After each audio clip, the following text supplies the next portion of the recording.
Cette hebdo édition du dimanche 2 août 2020. Bien le bonjour à tous et merci d'être sur STV. Au plateau, le préfet Yabmenos Manou sert une mise en garde au chef du groupement des Bamidjou. Dans une correspondance du 24 juillet, l'administrateur civil reproche à Sa Majesté Sokoudjou Jean Rameau d'avoir organisé et présidé dans sa chefferie une concertation politique non déclarée. Une attitude de rébellion intolérable et incompatible avec les fonctions d'auxiliaire de l'administration assumées par le chef. Dans un premier temps, nous analysons cette sortie du préfet des Hauts-Plateaux. Ensuite, nous reviendrons sur le décret de 1977 organisant les chefferies traditionnelles au Cameroun. On prendra certainement au téléphone Sa Majesté Biloa Efa, chef traditionnel Béti Wondo. On reviendra également sur la fermeture éclair du forum Le Cameroun, c'est le Cameroun, pour comprendre ce qui s'est réellement passé. Et nous prendrons justement au téléphone son promoteur Mathieu Youbi. Et pour sortir de cette émission, on reviendra sur la polémique autour du salaire des médecins. Ces derniers se plaignent de la suppression d'une prime de 2400 francs CFA quand les autorités disent ne mettre qu'en application un décret qui date de 2002. On parle de tous ces sujets avec vous, Denis Kwebo. Vous êtes journaliste. Bonjour et merci d'avoir accepté notre invitation ce dimanche. Bonjour Léla et bonjour à tous les co-panélistes, bonjour à tous ceux qui nous regardent aujourd'hui. Alors j'ai envie de vous demander rapidement quelle est l'actualité qui a le plus retenu votre attention cette semaine. Je peux entendre que l'EMS situe le Cameroun dans la zone verte, ce qui concerne la pandémie du Covid-19. C'est-à-dire que pour une fois, il y a une confirmation de ce que tout le monde disait, à savoir que les efforts combinés de tous les Camerounais ont permis de faire que le carnage qui était annoncé ne s'abatte pas sur nous. De temps en temps, il faut quelques bonnes nouvelles, contrairement à la spirale des faits divers politiques et sociaux qui ternissent l'image du Cameroun à l'étranger. Merci Denis Kwebo d'être avec nous ce dimanche. À côté de vous, nous recevons le docteur Franck Kwam. Il est médecin, il est également militant du mouvement pour la renaissance du Cameroun. Bonjour docteur et merci d'avoir accepté notre invitation. Bonjour Leïla, une pensée spéciale ce jour à l'endroit de tous mes confrères qui se battent au quotidien pour essayer de sauver des vies et aussi à l'endroit des équipes de suivi Cameroun qui se déploient actuellement pour offrir du matériel médical à plusieurs hôpitaux dans les 10 régions du Cameroun. Merci d'être avec nous. En face de vous, nous recevons Maître Moustapha Ngwana. Bonjour Maître, vous êtes avocat bien sûr, mais également militant du Social Democratic Front. Merci d'avoir accepté notre invitation. C'est moi qui suis heureux d'être sur votre plateau. Je vous remercie d'être là et je salue une fois de plus tous mes copanélistes et bonjour également à vos nombreux téléspectateurs. C'était un plaisir d'être là. Alors, 8 ans après sa mise sur pied, le TCS, le tribunal criminel spécial, vulgarise enfin ses décisions. À travers une publication, le TCS met à la disposition de l'opinion publique qui souhaite s'informer sur les différentes décisions rendues en matière de détournement de biens publics un manuel. Comment est-ce que vous appréciez justement cette publication? Je dois dire que la justice est censée être publique. Donc porter à la connaissance du peuple l'intégralité des décisions qui sont rendues n'est pas en soi une mauvaise chose. Mais ce que je dois dire et regretter de plus fort, c'est qu'il n'y a pas une véritable volonté de lutte contre la corruption au Cameroun. Parce que, voyez-vous, tous les leaders d'opinion estiment que pour qu'on puisse véritablement lutter contre la corruption au Cameroun, il faudrait d'abord commencer par l'application de l'article 66 de la Constitution. Et il y a une mauvaise foi généralisée de ceux qui nous gouvernent. En réalité, on fait du saupoudrage. Voyez-vous, nous avons la Constitution, notamment son article 66, qui prévoit la déclaration des biens. Mais également, il faut savoir ce que la Constitution dit, que les modalités d'application de ces dispositions-là vont être prévues par un texte de loi. Mais malheureusement, il y a un texte de loi qui a été pris par le président de la République qui renvoie encore à un décret. En réalité, il s'agit d'une manœuvre anticonstitutionnelle. Parce que si la Constitution vous dit que c'est la loi qui doit fixer les modalités d'application, vous ne pouvez pas aller au-delà de ce que la Constitution a prévu. En renvoyant à un décret, par exemple, la possibilité d'organiser les modalités avec lesquelles l'article 66 doit être mis sur pied. Donc, c'est une situation dans laquelle on est très déçu. Et il faut également dire qu'on a le sentiment que le TCS et le TCS malheureusement est une justice parfois à tête chercheuse. J'ai eu le bonheur ou le malheur, dois-je dire, de défendre par exemple quelqu'un qui se retrouve condamné pour des faits qui sont déroulés au moment où il n'était même pas au Cameroun et où tous les documents ont été signés par des personnes autres que lui. Et je dis en cela, il s'agissait de M. Deas Mounoumé qui était ancien directeur général du port. Il était condamné alors qu'il n'avait jamais été là lorsque les actes, puisqu'il dirigeait l'office des ports d'Afrique centrale et de l'Ouest. Il était à Lomé au Togo, mais pendant qu'il n'était pas là, ses collaborateurs ont signé des chèques, des décomptes et consorts et tout, mais on a quand même trouvé le moyen de le condamner, lui qui n'était pas là, et on n'a pas pu établir un acte de complicité ou de coaction. Donc parfois on a des difficultés avec la lutte contre la corruption au Cameroun. Je ne suis pas défenseur de quelques prévaricateurs que ce soit, mais je dois dire par exemple qu'on s'est rendu compte, par exemple, dans le cas du ministre Marafa, c'est vrai que ce n'était pas le TCS, mais c'était le tribunal de grande instance du Fundi, mais on s'est rendu compte de ce que le groupe de travail des Nations Unies a apprécié la décision qui a été rendue contre lui et a estimé que sur la détention arbitraire a apprécié la décision et a rendu un verdict qui démontre que en réalité il y a des personnes qui sont poursuivies pour des raisons autres que celles de la lutte contre la corruption. Nous souhaiterons que tous les dossiers soient mis sur la table, que le dossier de la CAN soit mis sur la table, que le dossier de la Covid-19 soit mis sur la table, que tous les dossiers de prévarication soient mis sur la table, qu'on n'ait pas le sentiment qu'il y a des potentats, qu'il y a des Camerounais qui sont au-dessus des autres, qui peuvent même bénéficier de promotions après avoir commis des exactions qui sont innommables dans le cadre de la République. Donc le TCS 7 fait le travail qui est le sien. Il n'a peut-être pas le pouvoir d'autosaisine, mais on se demande bien à quoi sert le corps spécialisé des officiers de police judiciaire qui ont été mis à sa disposition pour lui permettre de pouvoir mettre en branle de manière efficace les mesures. Et il faut également voir, il y a des personnes qui manifestent... Pour terminer, il y a des personnes qui manifestent par exemple la volonté de rembourser et pour être dans le cadre de la loi. Mais ces personnes-là, pour des raisons qui sont celles à savoir, ne bénéficient pas toujours de l'élargissement qui devrait être le cas dans le cadre des différentes procédures. Donc il faut dire que le problème est ailleurs. Donc, ce que vous dites en fait, c'est qu'au-delà de la lutte contre les détournements de fonds publics, certaines personnes seraient poursuivies pour d'autres faits qui ne sont pas nommément cités. Effectivement, c'est-à-dire que ce que nous disons, c'est qu'on a le sentiment que pour certaines personnes, il y a des règlements de compte politiques dans le cadre de l'opération Épervier. Et il faudrait également que la justice puisse être prévisible, qu'elle puisse être transparente. Je vois par exemple le cas Amadou Vamoul qui est poursuivi depuis 4 ans. C'est un journaliste qu'on voulait poursuivre depuis 4 ans. Il est en prison depuis 4 ans, mais il n'y a pas eu de décision rendue contre lui. Il faut quand même, je ne demande pas que la justice ait une célérité exceptionnelle, mais il faut quand même qu'il y ait un délai raisonnable dans le rendu de la justice. Donc on a le sentiment qu'il y a des dossiers qui s'enlisent pour des raisons qu'on ne peut pas s'expliquer. Donc il faudrait que la machine soit revue, parce qu'on a le sentiment qu'elle est grippée. Et on a également la malheureuse sensation que le TCS aurait ingurgité plus d'argent qu'il n'en a rapporté. Donc on souhaite que la lutte contre la corruption soit effective. Il a rapporté déjà 9 milliards au Trésor public. Il a rapporté 9 milliards au Trésor public. Oui, ici on a rapporté 9 milliards au Trésor public. Mais on n'a pas le sentiment que tous les moyens qui ont été mis en branle, c'était pour recevoir seulement les 9 milliards en question. Donc nous méritons mieux. Et nous espérons donc que le tribunal criminel spécial va faire que dans le cadre de ses missions, va être une véritable justice, parce qu'on a le sentiment quand même que les choses ne vont pas comme elles se doivent être. J'ai eu le plaisir d'y suivre les dossiers, mais seulement je dis que les choses se passent pas comme elles devraient. Merci maître d'avoir accepté notre invitation. À côté de vous, Anissé Patrick Mani Dupré, bonjour, militant du Rassemblement démocratique du peuple camerounais. Bonjour Léla. Merci déjà pour l'invitation, une fois de plus, pour l'amitié que vous faites à notre parti politique. Il tenait aussi à remercier le docteur Jean Kuete, qui est le secrétaire général du comité central du RDPC, et le professeur Jacques Ndongo, qui ont voulu que je représente notre formation politique ce dimanche sur votre plateau. Avant, les décisions se prennent aussi haut pour représenter le parti sur les plateaux. C'est pour ça que j'ai voulu insister sur ce point, parce que de plus en plus, on a mis de l'ordre, n'est-ce pas, dans la réputation du parti sur les médias. Pourquoi? Parce que justement, à un moment donné, il y avait certains qui prenaient des initiatives personnelles pour parler au nom d'une organisation. Or là, il s'agit... Pour parler au nom du RDP, en fait. Justement, là, il s'agit de la communication des organisations politiques qui a un canevas, qui a des textes et qui est réglementé au sein d'une organisation. Donc, depuis un certain temps, tout a été rendu dans les règles, et désormais c'est la hiérarchie qui fixe qui fait quoi, où et quand et comment.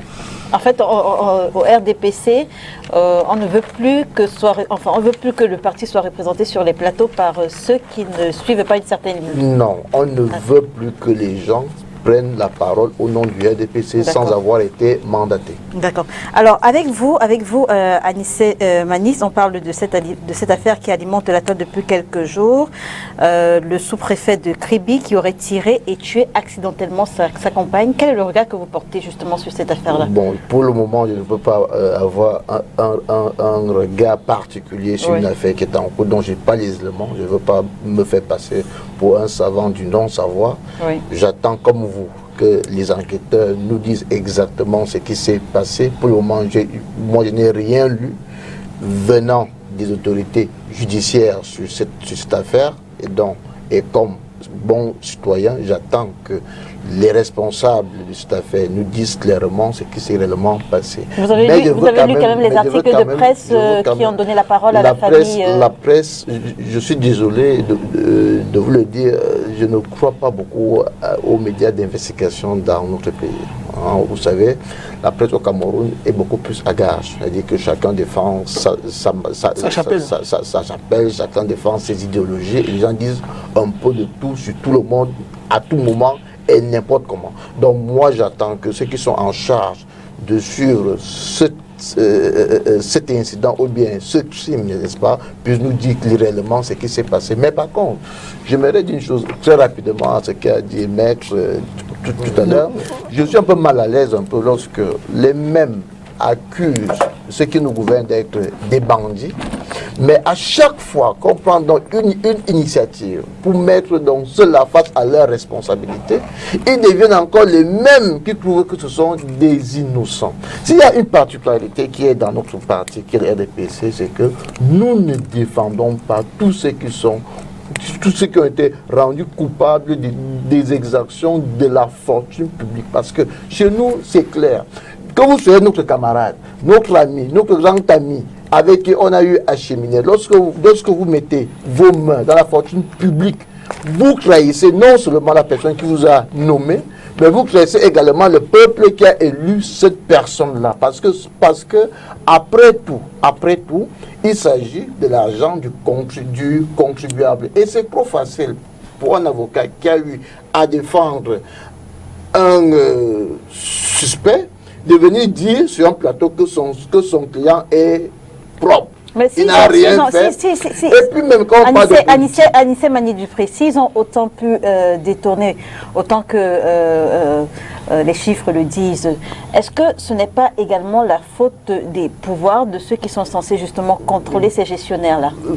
Non. Je veux dire, qu'est-ce que les mécanismes de contrôle sont effectifs au Cameroun? Moi, j'ai la chance d'être auditeur. J'ai la chance d'être auditeur, je travaille comme auditeur. C'est-à-dire que c'est mon travail au quotidien. Et je peux vous dire une chose, le Cameroun revient de très loin en matière de contrôle. Et ce n'est pas parce qu'on ne le veut pas, mais parce qu'on est un jeune pays. Si vous remontez, les premières affaires de vol et de détournement au Cameroun datent de 1963. Je parle bien de 63, les premières affaires devant les tribunaux en matière de corruption datent de 1963. Et quand vous lisez même les minutes du tribunal de 1963, ce sont des faits qui sont reprochés aux accusés qui datent de 1957. C'est pour vous dire qu'en réalité, le phénomène de corruption ne date pas d'hier. Contrairement à ce que les gens disent ça et là. ça vient très loin. Mais il savait qu'entre 69 et 90, il n'y avait pas l'accès à l'information comme aujourd'hui. Il y avait des phénomènes de corruption qui se faisaient chaque jour, mais parce qu'il n'y avait qu'un seul média. Imaginez aujourd'hui qu'on avait encore la seule CRTV. Les gens ne seraient pas au courant qu'il y a toutes ces affaires. C'est parce que justement, il y avait une maîtrise de la communication publique qui empêchait que les gens ne soient au courant. Mais si vous allez dans les tribunaux, dans le travail que nous faisons, vous allez apprendre qu'il y a plusieurs dossiers qui datent. Je veux dire, le premier dossier claquant devant les tribunaux, c'est en 63. Merci. Donc, vous dites que je suis un peu mal à l'aise lorsque celui qui m'accuse chaque jour d'être un voleur prouve que je suis innocent une fois que je suis devant les tribunaux. Merci, monsieur. Je dois regretter une chose, c'est que c'était un sujet d'entrée. J'ai montré le doigt, il a vu la lune. J'ai dit que je souhaite qu'on puisse mettre sur la table tous les dossiers relativement à la prévarication de la fortune publique. Mais ce que j'ai dit, j'ai également mis en perspective les regrets. Parce que ce n'est pas parce qu'on est pour la lutte contre la corruption qu'on doit accepter que cela se fasse avec des exactions. Non. On souhaite que les choses soient faites dans un sens qui permette à la justice de garder ses lettres de noblesse. Donc c'est ça le problème. Donc je n'ai jamais dit que je souhaitais que les prévaricateurs soient mis hors de cause. Non. Mais il faut également dire que lorsque le groupe de travail des Nations Unies, par exemple, a eu plusieurs dossiers, il y a le dossier de Yves Michel Fosso, il y a le dossier du ministre Madafa. Pour Yves Michel Fosso, on a dit que monsieur n'a pas raison, mais pour l'autre, pour le ministre Madafa, on a dit qu'il s'agissait, qu'il était détenu de manière arbitraire. Ça veut dire qu'il y a quand même des limites dans la lutte. Il y a des limites dans la lutte. Je ne vous ai pas interrompu. J'ai pris sur moi de ne pas vous interrompre. J'aimerais que vous en fassiez de même. Donc, ce que j'essayais de mettre en perspective, c'est qu'on souhaite que le TCS soit plus efficace. C'est un souci d'efficacité. Il ne faut pas qu'il y ait des dossiers. La CAN, c'est un dossier important. La Covid, c'est un dossier. La Covid-19, c'est un dossier important. Même nos différents barrages et consorts, c'est des dossiers importants sur lesquels il faut absolument plancher. Donc, oui, je me rappelle qu'il y a quelques années, il y a une trentaine d'années, on nous demandait où sont les preuves. Où sont les preuves? Et nous en sommes arrivés là. Il y a quelques années, vous étiez en train de Monsieur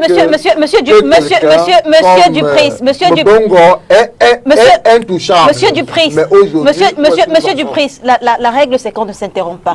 Quand vous avez la parole, personne ne vous interrompt. Quand lui il a la parole, personne ne l'interrompt. C'est la règle sur le plateau. Vous terminez, maître, vous terminez. Donc je dois juste regretter qu'on essaye de travestir mes propos alors que je suis là sur le plateau. Merci, maître. Denis Cobourne, 1 minute. Je voulais dire que dans leur immense majorité, les Camerounais sont satisfaits de la mise aux arrêts des grands prévaricateurs de la fortune publique au Cameroun.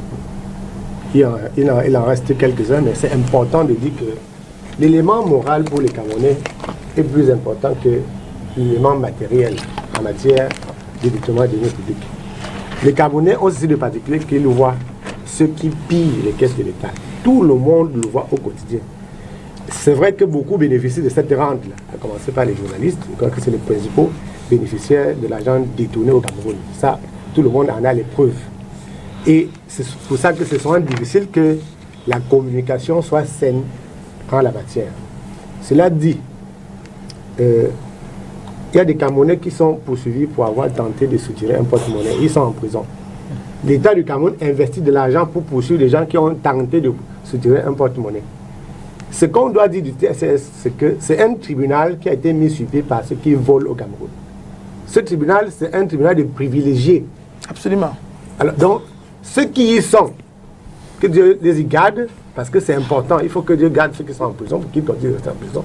L'élément moral étant plus important que le reste. Et il faut que cette justice-là continue. On ne peut pas, on fait insulte aux Camerounais en ayant pitié des gens qui ont causé du tort et des morts. Sur l'affaire de Kribi, il faut dire que quand un journaliste dit qu'il a donné la parole à un membre de la famille d'une personne qui serait tuée, je ne sais pas, accidentellement ou de n'importe quelle raison, ce n'est pas professionnel. Ce n'est pas professionnel. On ne fait pas l'enquête criminelle comme ça, en donnant la parole à quelqu'un qui n'y a pas droit. Ce n'est pas parce que je suis le père d'une victime que je suis un témoin de la scène. Donc lorsqu'il y a crime, ça renvoie aux témoignages, aux indices. Donc il n'est pas professionnel de s'aimer la confusion en disant qu'on a donné la parole à l'oncle ou au cousin. Il y a des acteurs dans un cas pareil. Pour l'instant, je crois qu'on devait pouvoir s'en tenir à ce que M. Nani a dit. N'importe quel Camerounais qui comprend quelque chose à la justice dirait que, en l'absence de leur, quand un acte se produit en présence de deux personnes, avec l'une qui est décédée, il faut beaucoup de circonspection, il faut beaucoup de retenue. Et le travail des journalistes, ce n'est pas d'aller rajouter à cette confusion en disant qu'ils ont donné la parole au chef du quartier. Le chef du quartier n'était pas là quand le coup de feu est parti. Le chef du quartier ne sait rien de la balistique. Le chef du quartier ne sait, ou le membre de la famille ne sait rien d'une enquête criminelle. Il faut qu'on aille dans l'enquête, parce que tu as déjà entendu parler d'investigation. Quand on veut faire l'investigation journalistique, on se met dans le sillage merci Denis Kobo. Bénéficie, n'est-ce pas, d'une cour de justice. Merci Denis Kobo. Dans une correspondance du 24 juillet, l'administrateur civil, le préfet des Hauts-Plateaux reproche à Sa Majesté Sokudjou Jean Rameau d'avoir organisé et présidé dans sa chefferie une concertation politique non déclarée. Donc, il met en garde le chef du groupement des Bamendjou pour avoir, je cite, accueilli dans l'enceinte de sa chefferie le 18 juillet cette concertation. On va commencer par vous, Monsieur Dupré. Quel est le regard que vous portez sur la sortie de ce préfet? Bon, déjà, il faut savoir que les chefferies traditionnelles au Cameroun, depuis, disons, le 47, n'est-ce pas, sont sous le socle de l'organisation administrative et politique. Ça veut dire que les chefs traditionnels sont soumis, n'est-ce pas, à la loi administrative.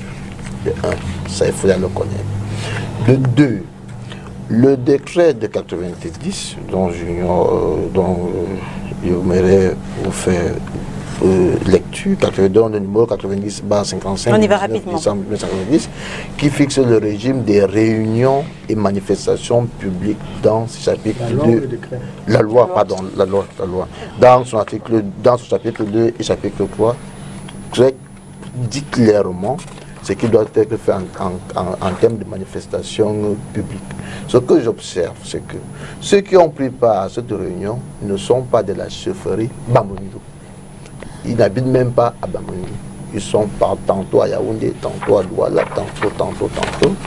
Et la plupart sont des acteurs politiques reconnus de la place publique. Ce ne sont pas des enfants qu'on a vus dans un village, ce sont des hommes qui ont une certaine notoriété sur la place politique camerounaise, qui se sont déplacés. Ce n'est pas comme si le chef s'est assis dans sa chefferie avec ses notables ou ses épouses ou ses épouses et consorts. Non. C'est une réunion politique d'hommes politiques partis d'autres régions pour une autre région. À partir de ce moment, dans la conduite des affaires administratives, le chef a l'obligation, nous sommes dans la République, le chef a l'obligation d'informer sa hiérarchie, qui est d'abord la sous-préfecture, et peut aller jusqu'à la préfecture pour dire voilà, dans ma chefferie, je vais recevoir des hommes politiques pour une séance de travail politique. Il n'est pas interdit à un chef professionnel de faire de la politique. Ils sont nombreux dans mon parti politique qui font de la politique. Et lorsqu'ils décident d'organiser des réunions politiques, pas plus tard qu'avant-hier, j'étais à une réunion politique chez un chef traditionnel là à Tribi, celui qui a remplacé le grand chef des Batanga. Avant l'ouverture de la réunion, on a lu le décret signé par la préfecture. L'arrêté pris par la préfecture autorisant qu'il y ait cette réunion. Et on était à la chefferie. C'est pour vous dire que le sous-préfet ou le préfet, ils sont dans leur rôle de rappeler à leurs collègues de l'administration qu'il y a des règles à respecter et que c'est lui, en tant que détenteur de l'autorité morale, de veiller à ce que les lois soient respectées dans sa chefferie. Denis Kobo, au regard justement du contenu de cette réunion et même du profil des acteurs, est-ce que vous pensez aujourd'hui qu'elle avait besoin d'être déclarée? Je ne sais pas si mon opinion compte et si elle est nécessaire aux faits qui se sont produits à la chefferie d'Ali. J'ai lu la correspondance du préfet et j'ai cherché à comprendre. La réaction du préfet est une réponse aux acteurs politiques qui sont allés à la chefferie Bamidjou. Ils ont instrumentalisé leur présence au sein de ce chef. Je ne suis pas sûr que le chef Sokudjo, qui a une opinion connue sur l'activité ou l'activisme politique des chefs traditionnels. Je crois que c'est un chef qui s'est toujours prononcé pour la neutralité des chefs traditionnels. La neutralité, ça ne veut pas dire que vous ne faites pas la politique. Il a toujours condamné les chefs traditionnels qui avaient un parti pris politique. Et je crois qu'en esprit libre, il a accepté de recevoir des leaders politiques qui lui ont peut-être pas indiqué clairement quelles étaient leurs intentions. Et sorti de la réunion, de leur rencontre avec le chef, c'est l'instrumentalisation faite par ces acteurs-là qui a, je crois, provoqué une réaction, je ne veux pas dire légitime, une réaction, parce que, vous savez, en politique, il y a un élément essentiel qu'on appelle la manœuvre. Donc, lorsque vous êtes des acteurs politiques, vous rendez chez un chef traditionnel qui accepte de vous accueillir, sorti de là, vous avez, vous faites, comment dire ça, vous faites de la manœuvre politique. Il est tout à fait normal que l'autorité administrative au Cameroun, qui est sous la coupe du politique, fasse aussi de la manœuvre. Sa Majesté Sokudjo n'a pas reçu de blâme ou de sanction de qui que ce soit. Or, je crois que, et c'est aussi mauvais qu'un chef traditionnel soit dans comment dire, l'architecture politico-administrative d'un pays. Soit on se dit qu'on relègue les chefferies traditionnelles dans l'ordre culturel et on les sort de l'architecture administrative, soit on les y garde et ils y restent et ils assument, ça nous pose un problème. Donc, je ne veux pas savoir si, si le chef avait à demander une autorisation. Le chef n'a pas à demander une autorisation pour recevoir des gens. Le chef a peut-être à savoir quelles sont les intentions des gens qui le visitent. Quand moi je suis, je ne veux pas dire de la chefferie, j'aurais pu dire comme ça, plus que de la chefferie. Et connaissant cette sphère géographique-là, quand vous vous annoncez, quand vous allez dans une chefferie à l'ouest, vous n'entrez pas n'importe comment, il y a toujours quelqu'un qui vous accueille de loin et qui vous pose quelques questions, comme ça peut être devant un ministère ou devant un commissariat. Il pose des questions d'usage et il vous annonce. Alors, est-ce que ceux qui sont allés chez le chef Bamidjou, ils sont allés pour organiser une réunion politique présidée par lui? Est-ce qu'ils ont rendu une visite de courtoisie? Parce que j'ai cru qu'en tant que c'était une visite de courtoisie. Alors, sorti de là, ils ont eu un comportement qui est contraire, n'est-ce pas, je dis, au principe de courtoisie traditionnelle.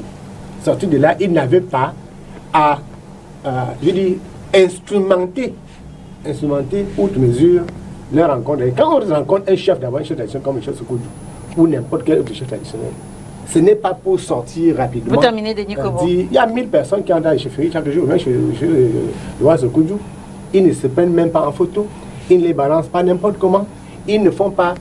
oui, donc c'était une opération de communication qui a hérité l'autorité administrative qui est susceptible. Les autorités camerounaises administratives sont souvent susceptibles et frileuses chez nous, donc je dis que ça ne surprend personne, mais je n'ai pas à blâmer le chef.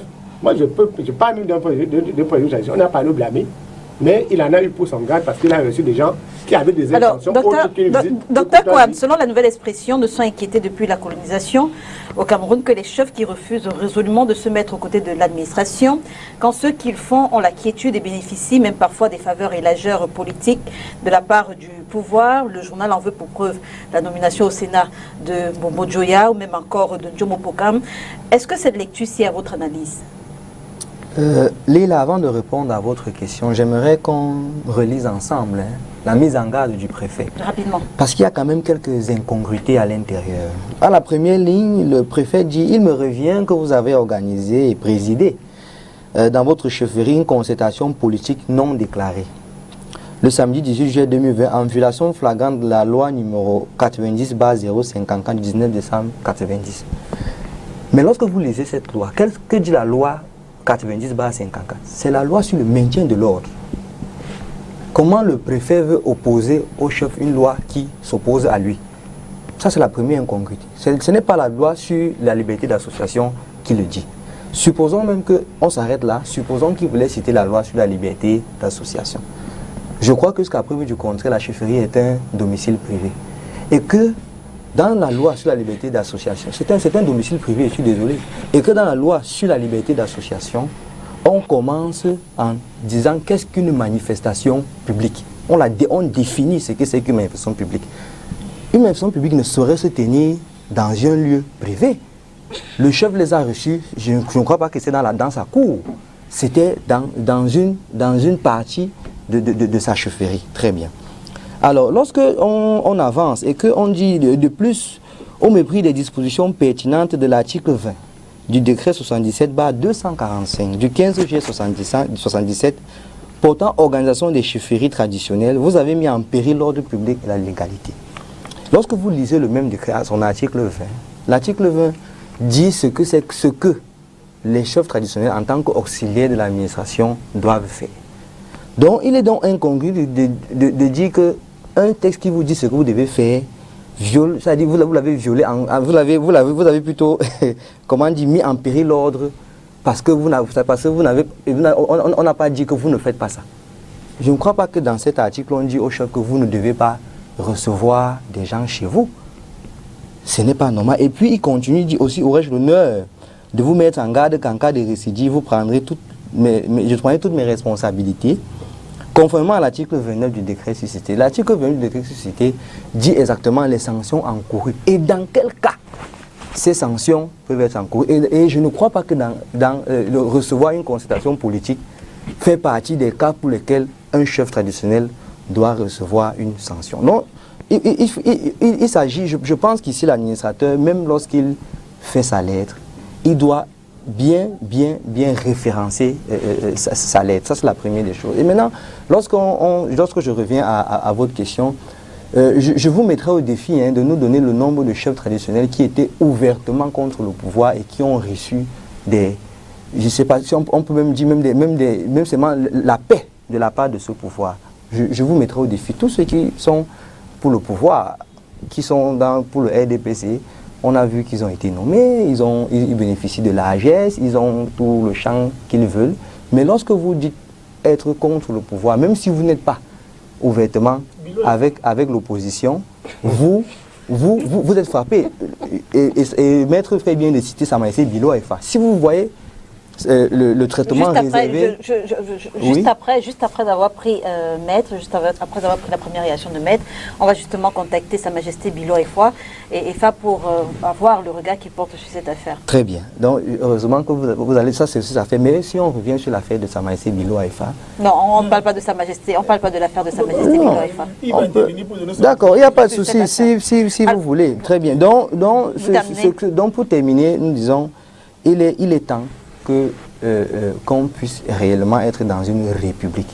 Et dans une république, il faut savoir respecter la liberté des uns et des autres. Et pour revenir aux propos de M. Denis Kogo, je crois que les mêmes acteurs qui ont été à cette manifestation ont fait une sortie après celle du préfet pour repréciser dans quel cadre. Je ne crois pas je me rappelle pas qu'ils avaient fait un communiqué précis à la sortie de cette concertation, parce que c'était une concertation. Très bien. Alors. Non, mais il n'y a pas une communication officielle. Maintenant, la communication, lorsque le préfet a fait sa sortie, ces mêmes protagonistes sont sortis pour préciser qu'il n'était en aucun cas question d'une quelconque réunion politique. Alors, Maître, avec vous, on parle justement de ce décret du 15 juin 1977 qui organise les chefferies traditionnelles au Cameroun en faisant justement des chefs traditionnels, des auxiliaires de l'administration. Aujourd'hui, au regard de tout ce qui se passe au Cameroun, était-ce une promotion ou une déchéance de la chefferie traditionnelle dans notre pays? Je dois déjà dire que je ne partage pas la plupart des avis qui ont été émis sur le plateau parce que ma déformation professionnelle, je suis avocat et donc forcément juriste. Je lis ce que dit le décret. Le décret dit, je veux dire la loi de 90/55 portant régime des réunions et des manifestations publiques. Il a cité 54. Oui, non, mais moi je vous dis, si c'est le mauvais texte, moi je suis avocat. Ah d'accord. D'accord. Donc je ne veux pas épouser les erreurs de monsieur le sous-préfet. Le préfet. Des réunions publiques. a un caractère public, toute réunion qui se tient dans un lieu public ou ouvert au public. De mon point de vue, Sa Majesté Sokoundou a tenu une réunion dans son domicile. Il a tenu une réunion dans son domicile et il avait le droit de pouvoir finir une réunion dans son domicile. Même si c'était pour discuter des questions politiques, c'était une réunion qui était ouverte à tout le monde. La réunion était ouverte à des personnes bien précises. Et si M. Denis Kouibo était parti le doigt là pour aller à la réunion en question, je suis sûr qu'il n'aurait pas été admis. La réunion n'était ni ouverte au public, elle ne se tenait pas dans un lieu public. Donc de mon point de vue, monsieur le chef Sokoundou était en droit de tenir la réunion en question. On dit qu'il n'y a pas eu de réunion, mais oui. même les visiteurs disent qu'il n'y a pas eu de réunion. On n'est pas encore. D'accord. Il n'y a pas eu de réunion. Et pour pouvoir recevoir chez soi, pour pouvoir recevoir des personnes chez soi, on n'a pas besoin de demander l'autorisation de l'administration. Donc, lorsque j'ai lu le texte en question, je me demande bien le fondement. C'est peut-être pourquoi le sous-préfet s'est trompé en évoquant un texte qui n'était pas applicable à l'espèce. Il n'y a pas eu de réunion. Et c'est également le cas d'évoquer la frilosité de ceux qui nous gouvernent lorsqu'ils ont en face d'eux des personnes qui sont un peu critiques. Parce qu'il faut dire que le chef Sokoundou, il critique aussi bien l'opposition que le pouvoir. Mais il faut dire également qu'il est particulièrement critique à l'égard du pouvoir parce que c'est le pouvoir qui exerce les fonctions régaliennes. Et il ne faut pas qu'on reproche à un homme de sa stature de pouvoir parce qu'en réalité c'est une icône de la République. On dit qu'il y a des chefs, mais le chef Sokoundou c'est un chef, je vais envie de dire, sui generis, c'est un chef particulier. Parce qu'il fait des analyses qui sont très souvent d'une justesse chirurgicale. Et il faut qu'on puisse tenir compte de cela lorsqu'on veut prendre les positions. Je pense également qu'il s'agit d'un manque de tact de la part de l'autorité administrative en question. Le chef Sokoundou, ce n'est pas un vulgaire chef de quartier. Lorsqu'on s'adresse à une personne comme lui, je pense qu'il y a quand même des mesures qu'il faut pouvoir prendre. Il faut avoir de la mesure dans le propos. On ne menace pas un chef comme lui, comme si on parlait au premier venu. Et je pense que quand on est une autorité administrative, on doit tenir compte de la sociologie de l'environnement dans lequel on se trouve. Et je peux vous dire une chose, c'est que même s'il prenait une décision, on prend une décision contre ce Sokoundou, elle sera jamais appliquée. Pour ne pas venir mettre notre chef à Bamendjou que celui-là. Pendant longtemps, son trône est resté vide parce qu'il n'était pas là. Pendant plus d'une décennie. Mais il est revenu, il a repris son trône. Vous ne pouvez pas mettre quelqu'un à sa place. Et quand vous êtes un préfet, vous devez pouvoir connaître tout ça. Et vous devez également, et ce qui me surprend encore, c'est que l'autorité administrative qui prend ces décisions appartient à une localité dans laquelle la chefferie traditionnelle jouit d'un respect particulier. Il s'agit du sultan de Bamoun, qui a dit que dans l'histoire du peuple Bamoun, ils se sont installés de force. Parce que quand vous attendez par le Fumban, ça veut dire les ruines de Med. On a dit qu'on a dû soumettre les populations pour qu'on respecte celui qui est là aujourd'hui, qui dirige. Donc vous ne pouvez pas venir dans une localité comme celle-là. Allez à Reibouba. Lorsque vous avez en face de vous, il y a des chefs qui ont, j'ai envie de dire, qui ont quand même une aura particulière. Lorsque vous voulez exercer vos fonctions, votre pouvoir de manière efficiente, vous êtes obligé de composer avec eux. Vous ne pouvez pas aller à Reibouba, par exemple, vous dire, attendre que la milieu de Reibouba vienne vous faire allégeance. Je ne dis pas qu'il faut mettre le texte de la République de côté. Mais ce que je dis, c'est qu'il faut absolument savoir les traditions également. Oui, savoir respecter les traditions. Merci, maître. Et on a parlé d'échéance. Et effectivement, ce dont on se rend compte, c'est que le pouvoir a cette propension à aboutir à une espèce de musellement de la chefferie traditionnelle, à une forme de détérioration de la chefferie traditionnelle. Parce qu'en réalité, contraindre quasiment les chefs, parce qu'il y a plusieurs chefs qui sont carrément contraints à faire la politique et à le faire avec le RDPC. On doit laisser la possibilité aux chefs traditionnels de conserver la neutralité. La neutralité doit faire vous comprenez? Donc les chefs aujourd'hui sont de moins en moins respectés parce que lorsque vous êtes un chef traditionnel et que vous prenez position pour un parti politique plutôt que pour un autre, vous mettez également à dos une partie de votre population. Comme ça a été le cas aujourd'hui, comme ça a été le cas à Baham, par exemple, chez le professeur Kamto, où le chef a été carrément désacralisé du fait de ses prises de position. En réalité, les chefferies traditionnelles devaient rester dans la dimension mystique, culturelle. C'est-à-dire que cette espèce de politisation voulue, parce qu'on veut contrôler les populations, parce qu'on veut gouverner à partir des élites, est une chose qui a un revers, qui aboutit à la désacralisation de nos chauffeurs traditionnels. Merci, maître. On va prendre au téléphone Sa Majesté Biloa Efa, qui est déjà certainement avec nous. Bonjour, Majesté, et merci d'être avec nous. Vous êtes là? Bonjour, madame. Alors, le préfet des Hauts-Plateaux met en garde Sa Majesté Jean Sokoudjou Rameau, chef du groupement des Bamendjou, pour avoir accueilli dans l'enceinte de sa chefferie le 18 juillet une concertation politique non déclarée. Comment est-ce que vous appréciez, vous, en tant que chef également traditionnel, cette sortie du préfet? Je voudrais d'abord vous dire bonjour, madame, et je dis bonjour à vous, panélistes, et à vous, millions de téléspectateurs. La bonne note pour vous, madame, eût été l'association des chefs traditionnels du Cameroun. Vous y aurez certainement trouvé une meilleure réponse à votre question.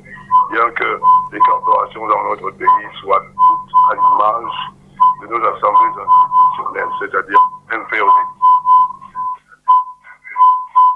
Toutefois, pour ne pas vous décevoir, je vais vous dire pas mon sentiment à ce sujet.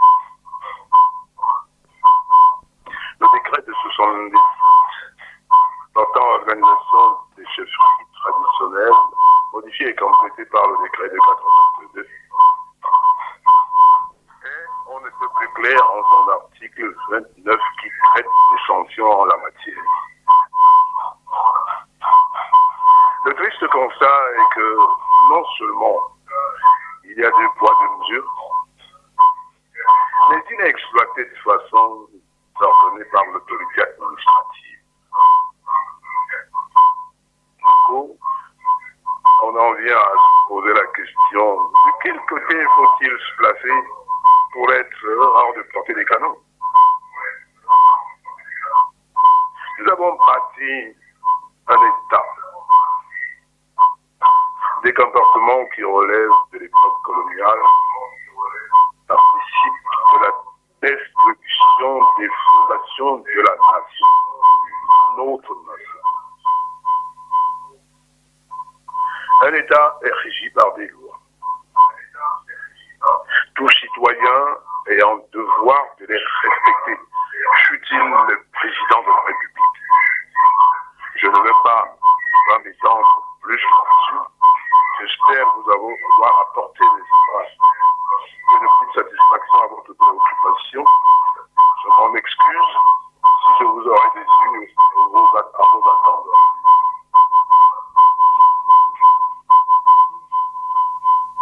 Avec vous, parce qu'on avait d'autres questions pour vous, Majesté, mais la connexion laisse à désirer. J'imagine que si nous, sur le plateau déjà, on a du mal à vous entendre, ça doit être pareil à la maison. Donc, on va continuer malheureusement sur ce plateau. On aurait bien aimé entendre Sa Majesté Biloa Efa un peu plus longtemps. Denis Kobo, à la lumière justement du décret de 1977, qu'est-ce qui légitime aujourd'hui le pouvoir des chefs? La tradition, l'ordre naturel et divin, ou alors la volonté de l'administration? Peut-être que je vais parler comme les autres panélistes parlent sur le plateau au Cameroun. Quand je parle comme je parle sur un quartier, les gens ne veulent pas bien me comprendre. Il ne s'agit pas d'une affaire de texte.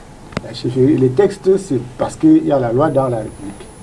Mais il y a le fonctionnement tacite des chefferies. Le chef ne doit faire la politique ni au profit du RDPC, ni au profit d'un parti de l'opposition. Cela doit être clair.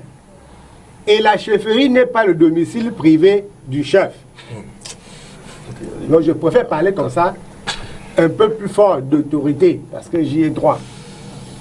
Donc le chef ne fait pas la politique pour l'opposition ou pour le parti au pouvoir.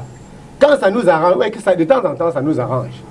Ça nous arrange quand le chef chante les lois du RDPC ou quand il chante les lois du MRC ou du STF. Ça ne doit pas se faire. Et un chef qui le fait doit être puni, y compris de la peine de mort, conformément à la tradition. Donc on ne joue pas avec. Le chef a reçu un mandat. Ce mandat est rituel, c'est une administration purement traditionnelle et au-delà, à rien. Mais le chef est un citoyen. sur un tout autre plan. Citoyen ordinaire qui a le droit, y compris d'aller prendre la carte d'un parti politique, à condition qu'il n'associe pas un tel militantisme au fonctionnement de sa chefferie. C'est ça la tradition. Donc tout autre artifice là, on n'accepte pas. Donc la chefferie n'est pas le domicile privé du chef. Et il y reçoit tout le monde. Il n'y préside aucune réunion politique au profit du pouvoir ou au profit de l'opposition. Si on part sur ce principe, il faut arrêter tout ce qui est dit depuis l'autre jour de façon virale sur la toile. C'est pour essayer de consolider les positions subjectives des uns et des autres. Sur les positions objectives, le chef n'a le droit de faire la politique ni pour les uns ni pour les autres. Il peut faire la politique pour lui. Et ça, c'est sur un plan strictement personnel, parce que la loi lui reconnaît ce droit. D'abord, il vote. Le chef peut avoir son parti politique, mais il ne doit pas, sa chefferie ne peut pas être utilisée exclusivement pour le pouvoir ou pour l'opposition. Donc, cette affaire des lois de 74 ou article, ça ne résout pas le problème. Voilà. Et chaque fois que... parce que on n'a pas dit, vous n'avez pas dit chef sur toujours. Mais le chef FA est militant d'un parti politique de l'opposition. Ce qui est inacceptable d'un point de vue traditionnel. Le sultan de Bamoun est militant d'un parti politique et associé. Ce qui est inadmissible. Il faut renvoyer les gens dos à dos sur ces questions-là parce qu'il ne faut pas abuser les Camerounais. Il ne faut pas que quand ça nous arrange, on essaie de faire. Et le chef n'a aucune autorité sur personne lorsqu'il fait la politique. Autorité sur personne. Mon chef n'a aucune autorité sur moi lorsqu'il fait la politique. Docteur, quel impact justement a eu le clientélisme politique sur la déchéance des chefs traditionnels au Cameroun? Écoutez, malheureusement, à cause de la politique, les chefferies sont en train de tomber en ruine. Il y a dans la plupart des villages aujourd'hui, on ne respecte plus le chef parce que justement, les chefferies, les chefs ont pris position et en tant qu'autorité traditionnelle et non en tant que citoyen. Donc je pense que il est temps, et c'est ce que nous proposons au MRC, que nous sortions la chefferie de la politique et que la chefferie soit une référence sur le plan culturel. Parce que la chefferie doit le rester. La chefferie doit demeurer le point sur lequel on retourne aux sources et non un point où on arrive et où des conflits peuvent naître du fait de l'appartenance d'un chef à une chapelle politique ou à une. C'est ce que nous avons proposé au MRC, c'est ce que nous continuons de proposer. Et ils devront arrêter cette histoire de chefferie, de chefs qui sont auxiliaires de l'administration. Non. Un chef ne peut pas être un auxiliaire de l'administration. Par contre, le chef doit être écouté par les administrateurs parce qu'il est parfois plus proche des populations que l'administrateur. Je suis sûr qu'il y a beaucoup de choses qui se passent à Bamendjou et le sous-préfet ne peut pas être au courant. Seul le chef est au courant. Et il est mieux placé pour dire au sous-préfet, attention, il y a des situations qui vont se poser. Il devrait être le sous-préfet devait prêter une oreille attentive à l'administration traditionnelle. Donc je pense qu'il est temps qu'on fasse un distinguo, que la chefferie sorte de l'ordre politique, que la chefferie reste sur le plan traditionnel, qu'on revienne aux sources. Je crois qu'il faut qu'on arrête de se faire abrutir par un certain nombre de choses. Nous n'avons pas le même fonctionnement que les pays européens. Chez nous, la chefferie a encore toute sa prédominance et sa prééminence. Il faudrait qu'on restitue à la chefferie cette place-là. Mais tout à l'heure, vous avez évoqué la façon dont on s'adresse à un chef en Afrique.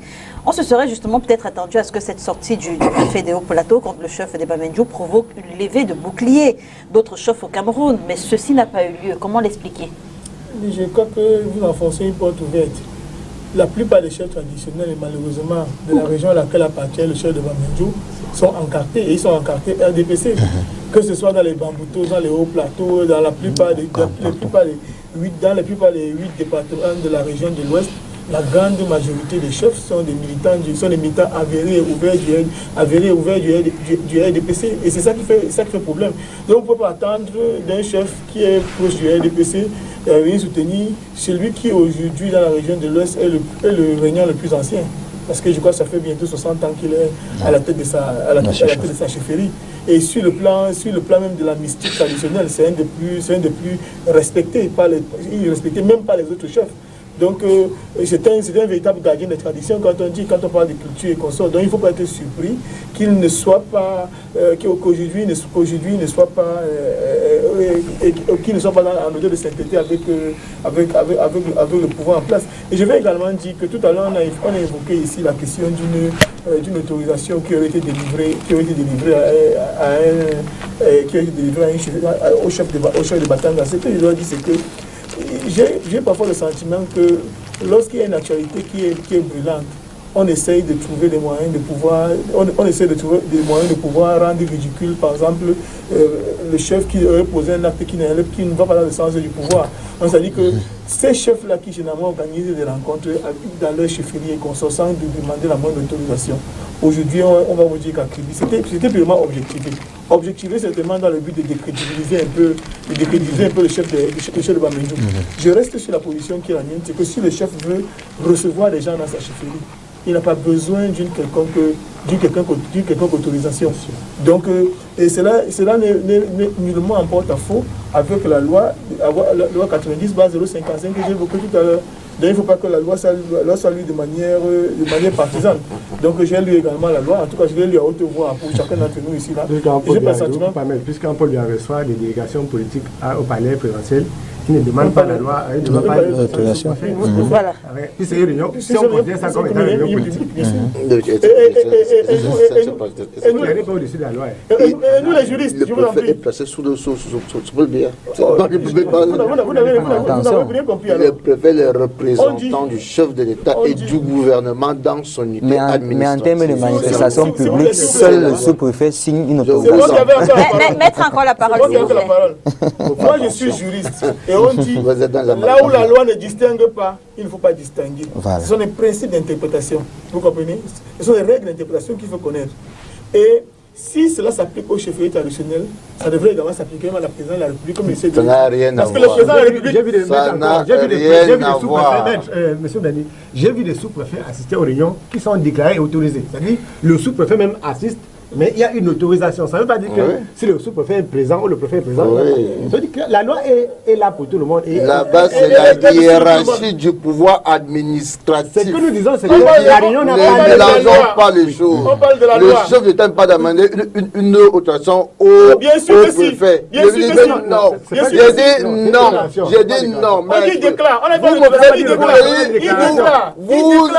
Vous êtes comme avocat, je suis stupéfait de vous entendre comme avocat. À Kribi, on n'avait pas besoin d'une réunion. Je dis, je suis stupéfait, ça vient d'un avocat. Je suis stupéfait qu'un avocat disait que le chef d'État doit demander l'autorisation au préfet pour faire une réunion. Merci, M. Dupré. Maître, avant encore la parole. Au sous-préfet, pas au préfet. Parce que c'est la compétence exclusive du sous-préfet. C'est ce que la loi dit. Oui, c'est la loi. Vous savez, n'est-ce pas, il y en a qui se plaisent à faire le pan sur le pan ou le paon, comme les gens prononcent sur le plateau. La loi est d'application générale et impersonnelle. Donc je refuse que les personnes qui ont une connaissance approximative de la loi puissent en parler avec puis puissent en parler avec moi. Je ne vous coupe pas quand vous parlez.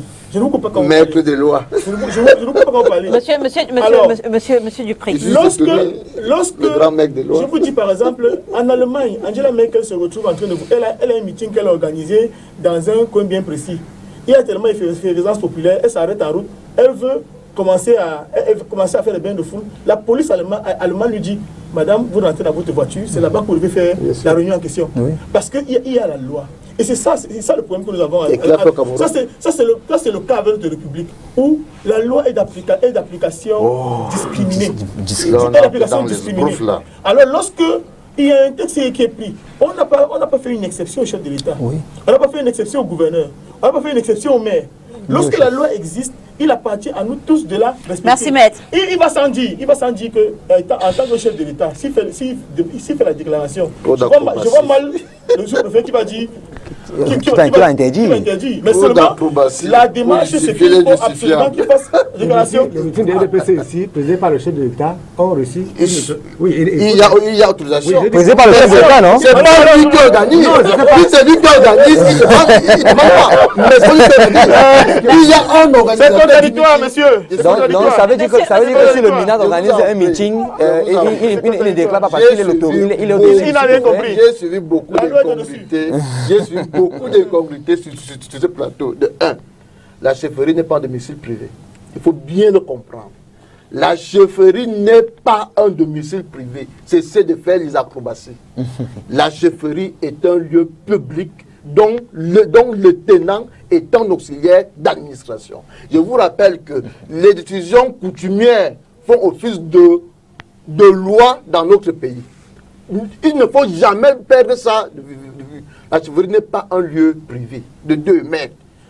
Vous savez, ce qui est mauvais avec ceux qui aiment se plaire à dire, qui sont les experts en ça et ça, sur le plateau, c'est qu'ils ont tendance à lire les textes dans ce qui les arrange et oublier ce qui ne les arrange pas. Si on prend votre loi, la loi numéro 90/55 du 19 décembre 1990, qui fixe le régime des réunions et manifestations publiques dans ce chapitre 2. Que dit le chapitre 2 dans son article 3? Les réunions publiques, quel que soit l'objet, sont libres. Toutefois, elles doivent faire l'objet d'une déclaration préalable. Sauf autorisation spéciale, les réunions sur les voies publiques sont interdites. On revient à l'article 2 qui vient. Toutefois, elles doivent faire l'objet d'une déclaration préalable. Lorsque le chef fait la réunion dans sa chefferie avec ses sujets, avec ses notables, on ne parle pas là d'une réunion publique. Parce qu'elle n'est même pas ouverte au public.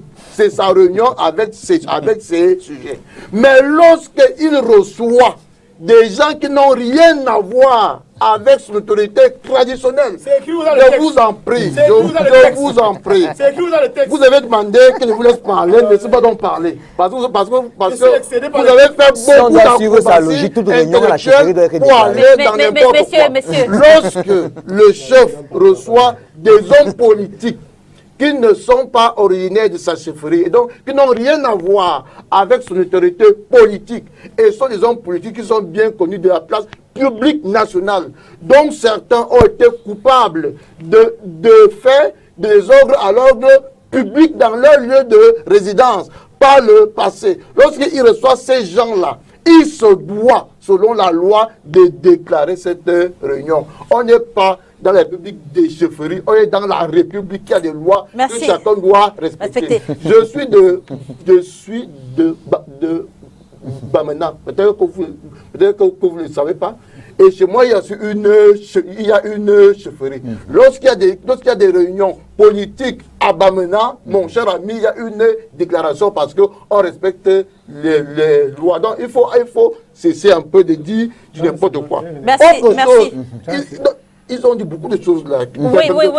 Ils ont dit sur ce plateau que les chefs du RDPC, que les chefs sont encartés par les DPC. C'est qu'il faut. La plupart de ces chefs, vous avez pris un bon exemple. Bonbon Djoya. Bonbon Djoya n'est pas devenu membre du RDPC. Et donc, après être chef, vous vous trompez. Dans l'histoire, Bonbon Djoya est même ministre de la République, membre du bureau politique de l'UNC.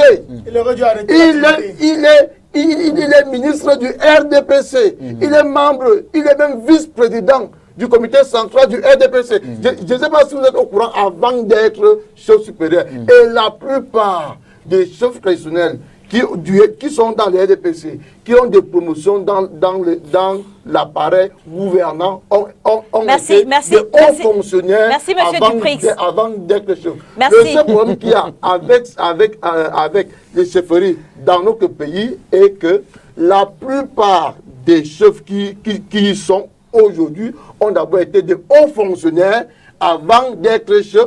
Et le chef de Baham a été haut fonctionnaire. De hauts fonctionnaires dans les chefferies et continuent de mener leur activité. Merci, monsieur Dupris. Merci, monsieur Dupris. Denis Kobo, merci. Denis Kobo, en 30 secondes, on sort de ce sujet. En 30 secondes vraiment. Les chefferies traditionnelles en dehors de toute la littérature contenue dans les textes administratifs, ont un socle traditionnel et sont régis par des lois propres aux traditions des terroirs. Et pour le cas de l'Ouest que je connais bien, il y a des cours à la chefferie. Donc, quand on parle de domicile privé, là, la cour, le chefferie n'appartient pas au chef. Il y a des cours. Il y a des propriétés privées à la chefferie, y compris la propriété privée du chef. Il y a l'esplanade qui existe. Il y a la cour des princes, il existe des cours. Il y a les lieux privés. La tradition ne permet pas à un chef, même s'il a les cornes sur la tête, de tenir une réunion politique à la chefferie. Une réunion politique. Le chef peut tenir toute réunion dans sa chefferie à condition que de telles réunions aient un rapport avec l'objet de la chefferie. C'est-à-dire qu'il faut pas, on est en train de mélanger, et j'ai entendu tout à l'heure... Dans le chef de Batanga qui a tenu la... C'est une futilité. C'est une réunion politique. Je ne sais pas quelle est la tradition. Je pose une question simple. Oui. Les gens qui étaient à cette réunion, sont-ils les sujets du chef Bamouji? Sont-ils les membres de sa chefferie? C'est ça le problème de fond. Ces gens sont des hommes politiques qui sont partis faire la politique et rien d'autre. Permettez que je termine mon propos parce que... Vous terminez rapidement, Denis. Je ne suis pas dans toutes les cimentations et les cimentations politiques là. Ça ne me concerne pas. Parce que ça n'apporte à rien au débat. Je vous vois parler du chef Baham. Personne à Baham n'a la possibilité de contester l'autorité du chef Baham. Donc j'ai entendu personne à Bamena ne peut contester l'autorité du chef Bamena. Personne à Bamendjou ne peut contester l'autorité du chef Bamena. Même s'il y a des individus qui sont dans la diaspora qui font des réunions pour dire qu'ils contestent rien. Il n'est pas possible de contester l'autorité d'un chef traditionnel parce que c'est une telle autorité est incontestable. Même il n'y a pas le coup d'État au village. Donc il faut qu'on arrête. Même là on a essayé. Non. Même là on a essayé, ça s'est arrêté. Donc ceux qui veulent faire la politique n'ont qu'à faire. Mais le chef qui fait la politique signe lui-même son arrêt de mort traditionnel. Parce que le pouvoir n'est pas seulement ce qui est apparent. Lorsque vous avez, c'est comme si vous avez, quand vous voyez des initiés dans le masque, lorsque vous enlevez vous-même votre masque en public, vous avez perdu tout pouvoir. Donc si le chef qui a le masque traditionnel, qui lui donne la garantie de toute la protection traditionnelle, enlève son masque, c'est-à-dire qu'il préside une réunion politique à la chefferie, il vient de perdre lui-même l'autorité. Merci Denis Kwebo. Merci Denis Kwebo. Merci. On parle à présent de la fermeture éclair du forum Le Cameroun, c'est le Cameroun, dans la nuit du 28 juillet. On va y aller rapidement. On va commencer par vous, docteur. Êtes-vous membre d'un forum sur Facebook? Oui, je suis effectivement membre du forum cité. Le Cameroun, c'est le Cameroun. Oui. Comment est-ce que vous avez justement perçu la fermeture éclair de ce forum dans la nuit du 28 juillet? Vous vous en êtes rendu compte? Je m'en suis rendu compte le matin, et même pas sur Facebook, parce que je n'ai pas l'habitude, je ne publie pas beaucoup, je lis beaucoup plus, et c'est sur WhatsApp que je suis informé qu'il y a la fermeture du compte. Et puis, ce qui m'a un peu... Ce qui m'a attiré mon attention, c'était le motif de la fermeture qui a été donné par Facebook. C'est le promoteur du forum qui l'a dévoilé.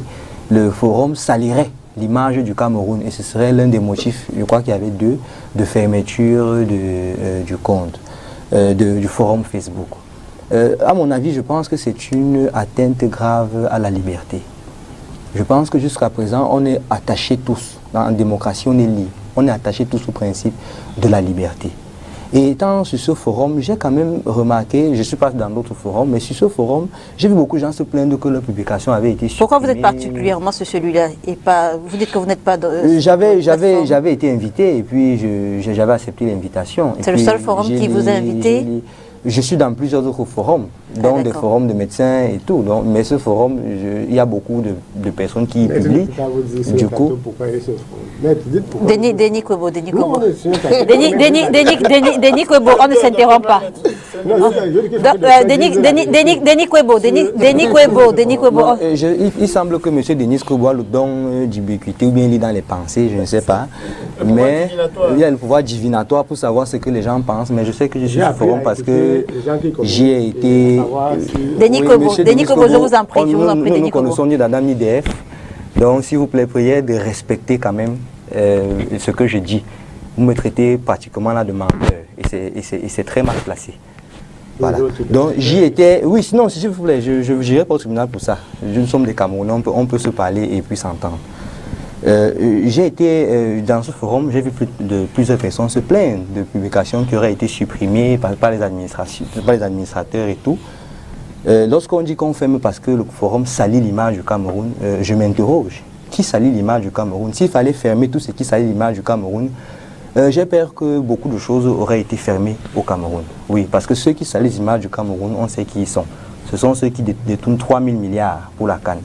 Ce sont ceux qui détournent 4 000 sacs de riz. 4 000 sacs de riz destinés aux populations. Ce sont eux qui se servent de la Covid-19 pour se faire plein les poches. Ce sont ceux-là qui salissent l'image du Cameroun. Ce sont ceux-là qui, en 12 ans, n'arrivent pas à goudronner 11 km de route. Terminez. Oui, donc s'il faut fermer, je pense qu'il faut rester en démocratie et être attaché au principe de liberté.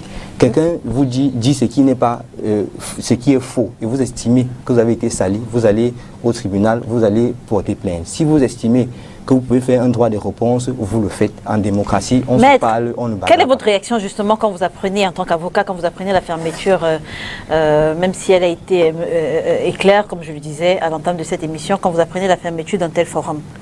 Je dois dire que très souvent quand vous créez un forum comme celui-là, Facebook et autres, lorsque vous créez un tel forum, il y a quand même une espèce de notice, la politique de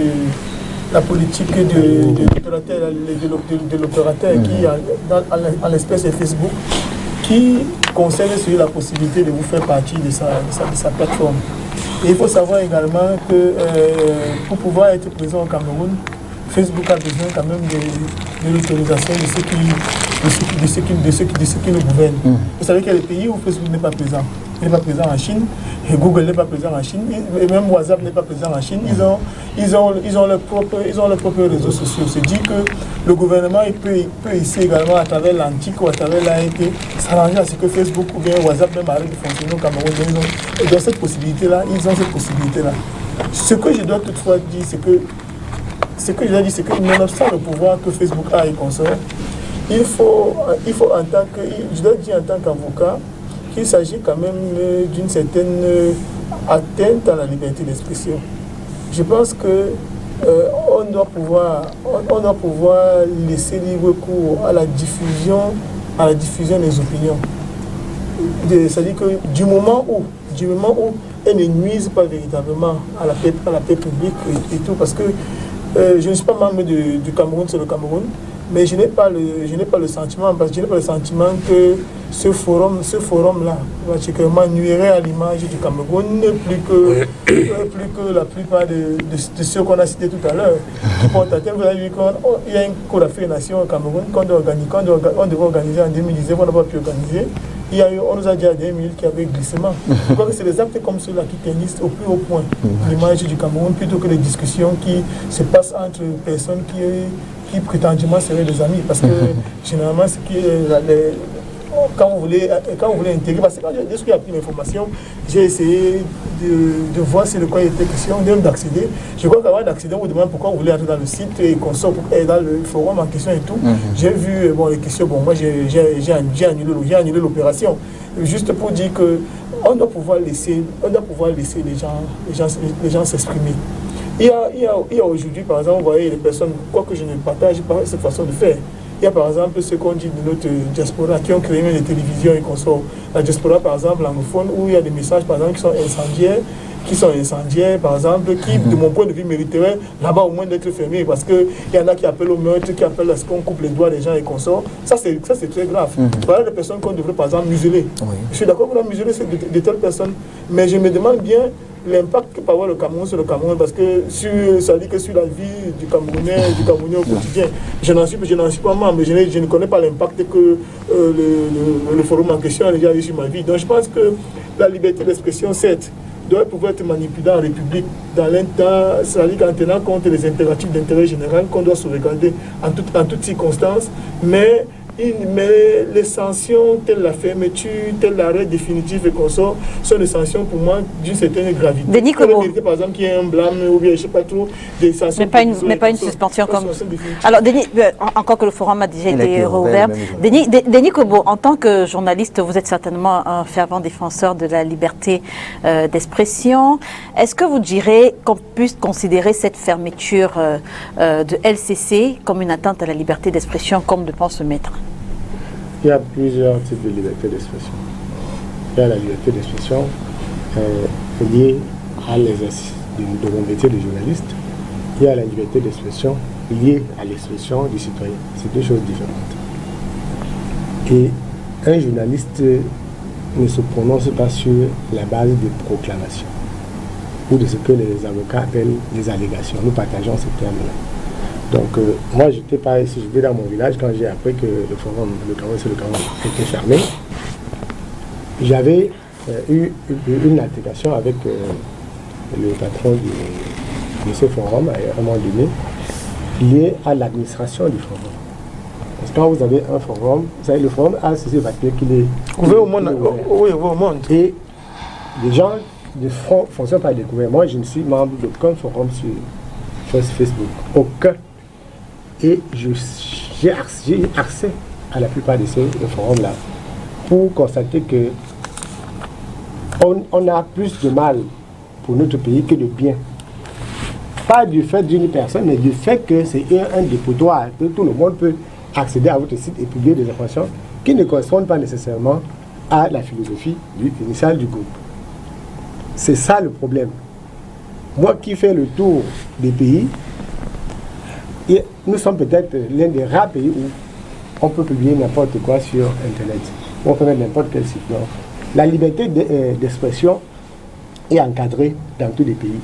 La liberté d'expression veut dire que votre opinion n'est pas nocive à la liberté des autres. À l'intérêt général. À l'intérêt des autres, c'est-à-dire à l'intérêt général. Alors, en tant que journaliste, depuis que j'entends parler de la fermeture du forum, je voudrais que quelqu'un me donne la motivation qui vient de Facebook.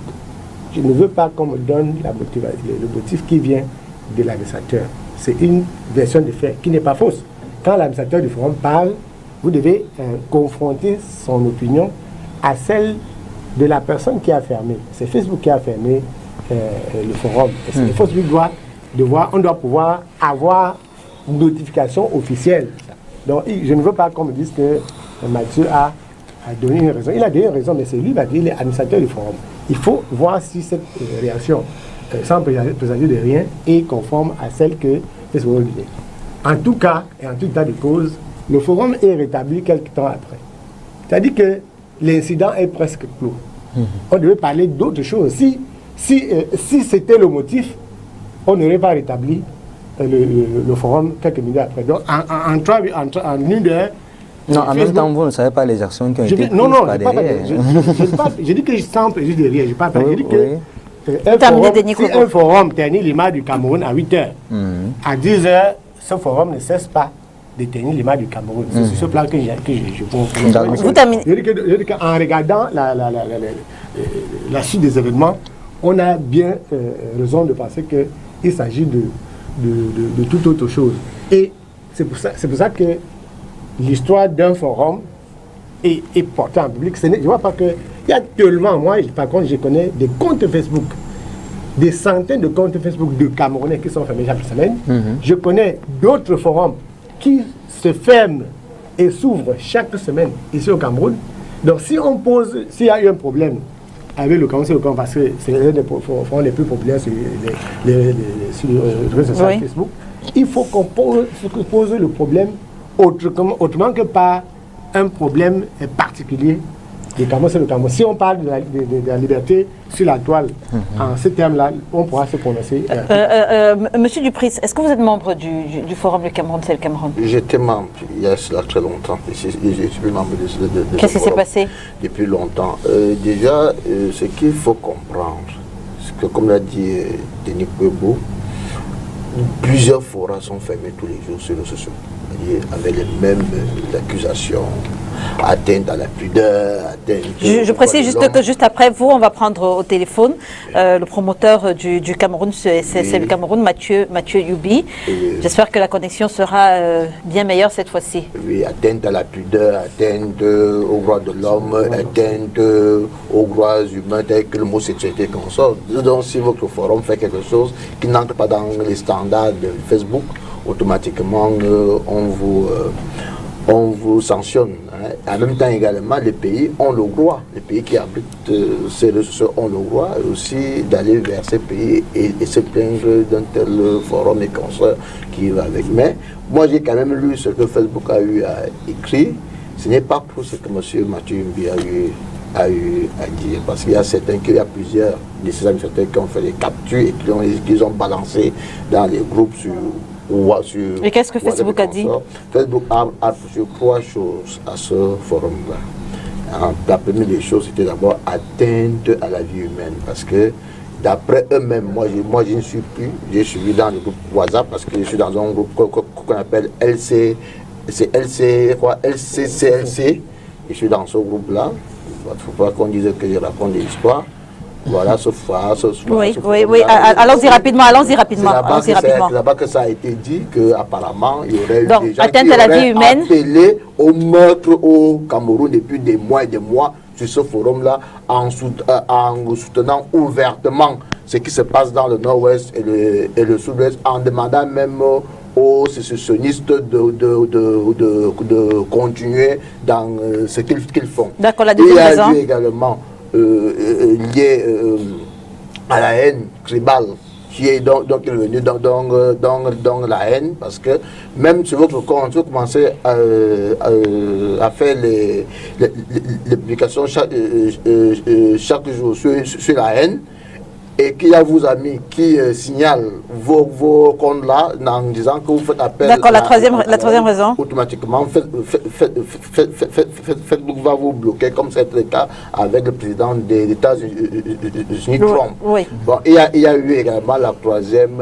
raison. Bon, là, je n'ai pas bien compris de quoi c'était question. Il parlait de politique d'exclusion. Je ne sais pas ce que ça veut dire exactement, mais ils ont aussi parlé de ce cas-là. Donc, moi, en réalité, ça ne me surprend pas trop, parce que, vous savez, les réseaux sociaux camerounais ont ceci de particulier. C'est-à-dire que dans nos différents groupes dansés, ont ceci de particulier que les gens balancent du n'importe quoi, n'importe comment. On reviendra justement sur l'impact de tous les différents groupes, sur la montée de la haine tribale au Cameroun.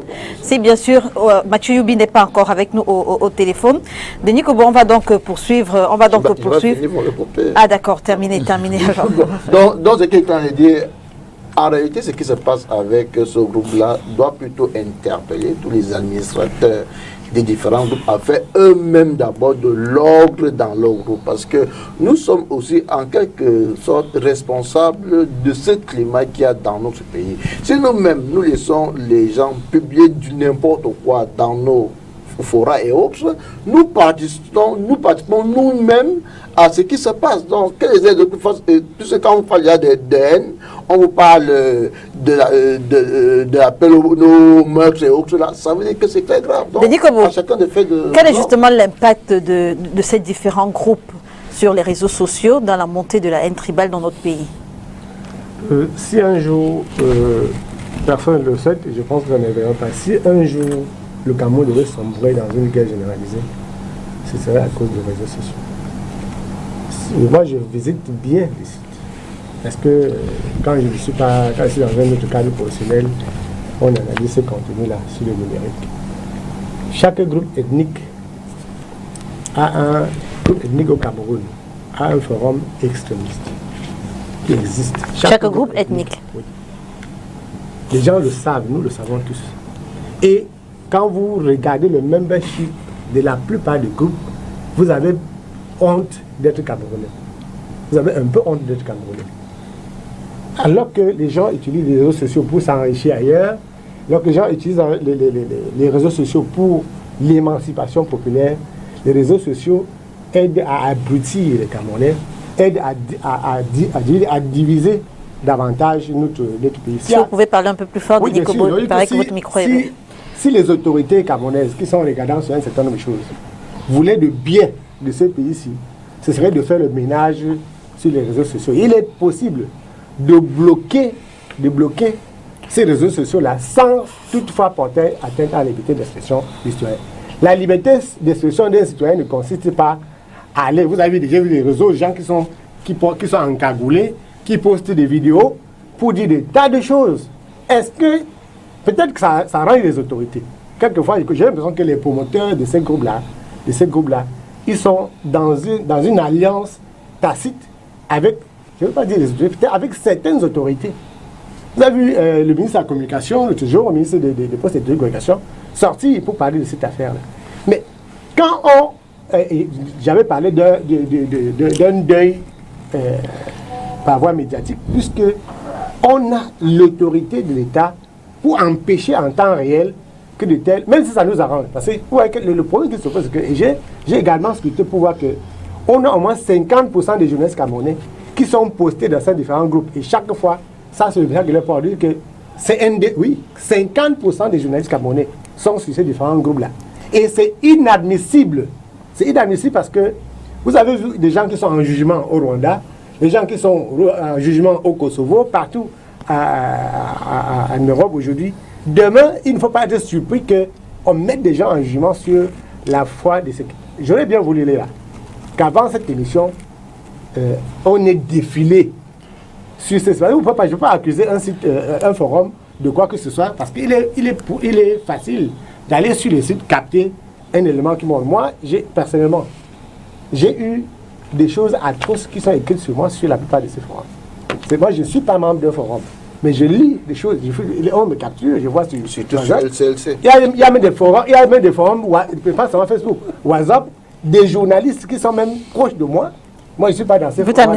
Et quand vous lisez, ils passent une journée à élaborer sur vous, alors qu'ils savent que moi, je n'ai pas vraiment... Docteur Kwam, certains ont justement accusé ces différents forums d'être des outils de propagande au service des partis politiques. Vous êtes sur un forum, le Cameroun, c'est le Cameroun. Est-ce que vous direz que cette analyse-ci, est-ce que vous remarquez dans ce forum? Écoutez, quel parti politique aujourd'hui ne fait pas de la propagande sur les réseaux sociaux? Tous les partis politiques. Et donc en fait, chaque parti politique a son forum? Non, c'est pas que le forum, le Cameroun, à ce que je sache, n'est pas dédié à un parti politique. J'ai vu plusieurs partis politiques y faire des publications. Peut-être que vous allez, parce que vous n'êtes pas que ça vous amuse. Moi, j'y suis, je défile. Je vois tous les partis politiques. En tout cas, je n'ai pas encore vu quelqu'un faire une publication de son parti politique. Et on a dit forcément, sauf si peut-être qu'il y avait d'autres raisons derrière, mais je vois plusieurs publications, je crois que les qui défilent peuvent en témoigner. Tous les partis politiques font, en tout cas sur ce forum particulièrement, font la promotion de leurs activités. Peut-être que certains partis politiques ils sont plus présents, d'autres un peu moins, et ça ne doit pas être de la jalousie. Je pense qu'il faut avoir aussi vos activistes qui vont faire les publications pour vous. Donc aujourd'hui, tous les partis politiques sont actifs sur les réseaux sociaux parce qu'il n'est pas toujours évident de se déployer sur le terrain. Et encore même plus les partis d'opposition. Vous savez, toute la horde administrative qui se met en branle lorsqu'un parti politique d'opposition au Cameroun veut faire ne serait-ce qu'un petit meeting. Vous voyez, même la mise en garde qu'on a faite à Sa Majesté Sokunju, c'est parce qu'il n'y avait que des partis d'opposition, des représentants des partis d'opposition à cette réunion.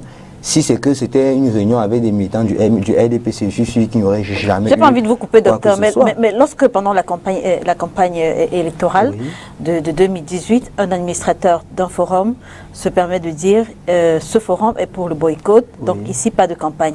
Est-ce qu'on ne peut pas dire justement que ce forum est dédié à un parti politique en particulier? Justement, ça c'est une dérive. Et là, je suis d'accord avec vous. Un administrateur ne peut pas se permettre, sur un forum qui est censé être ouvert à tout le monde. Monsieur Dupris, je vous ai dit que la règle ici, c'est qu'on s'interrompt. Je crois que jusqu'à preuve du contraire, je ne fais pas la police. Allez-y, je ne suis pas administrateur de le Cameroun, c'est le Cameroun. Donc je ne peux pas vous dire que je lis toutes les publications, surtout qu'il y a parfois, je peux faire 1 ou 2 jours sans être sur les réseaux sociaux.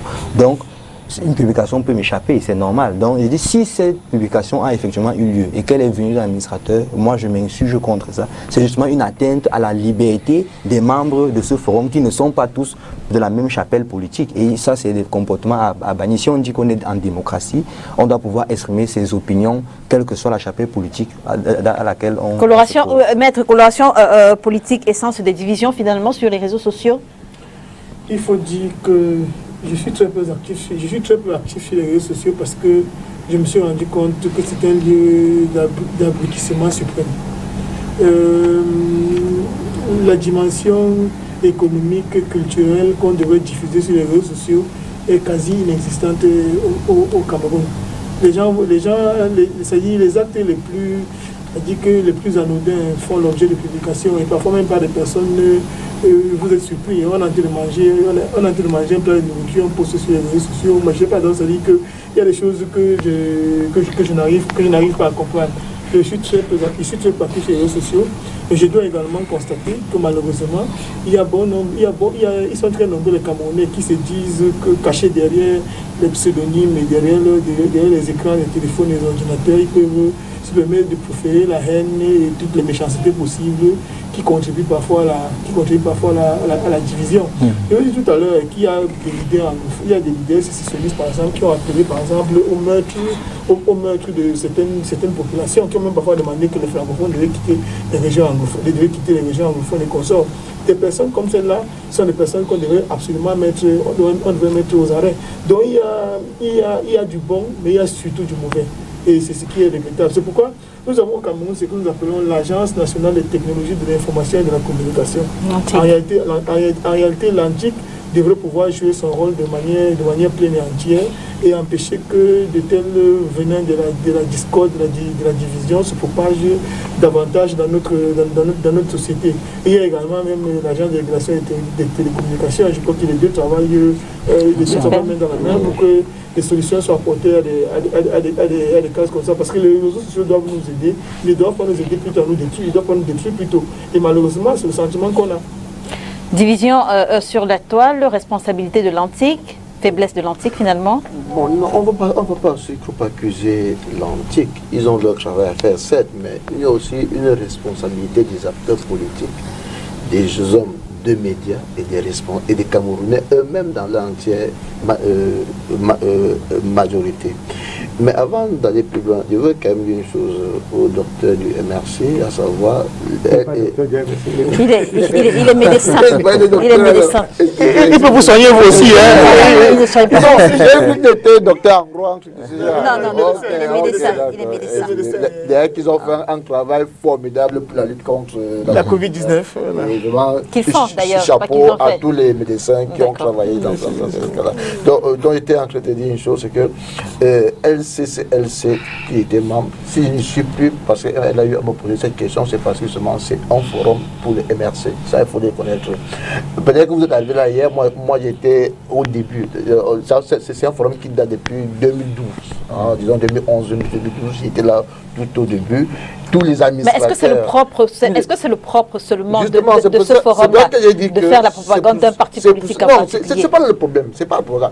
Les partis doivent être sur les réseaux sociaux. Non, on ne dit pas exactement la même chose. Le problème, c'est quoi? Le problème avec plus précisément ce forum-là, c'est que la plupart de ceux qui se trouvent sont de l'aile extrême du MRC, parce que tout le MRC n'est pas dans l'extrémisme, il y a l'aile extrême.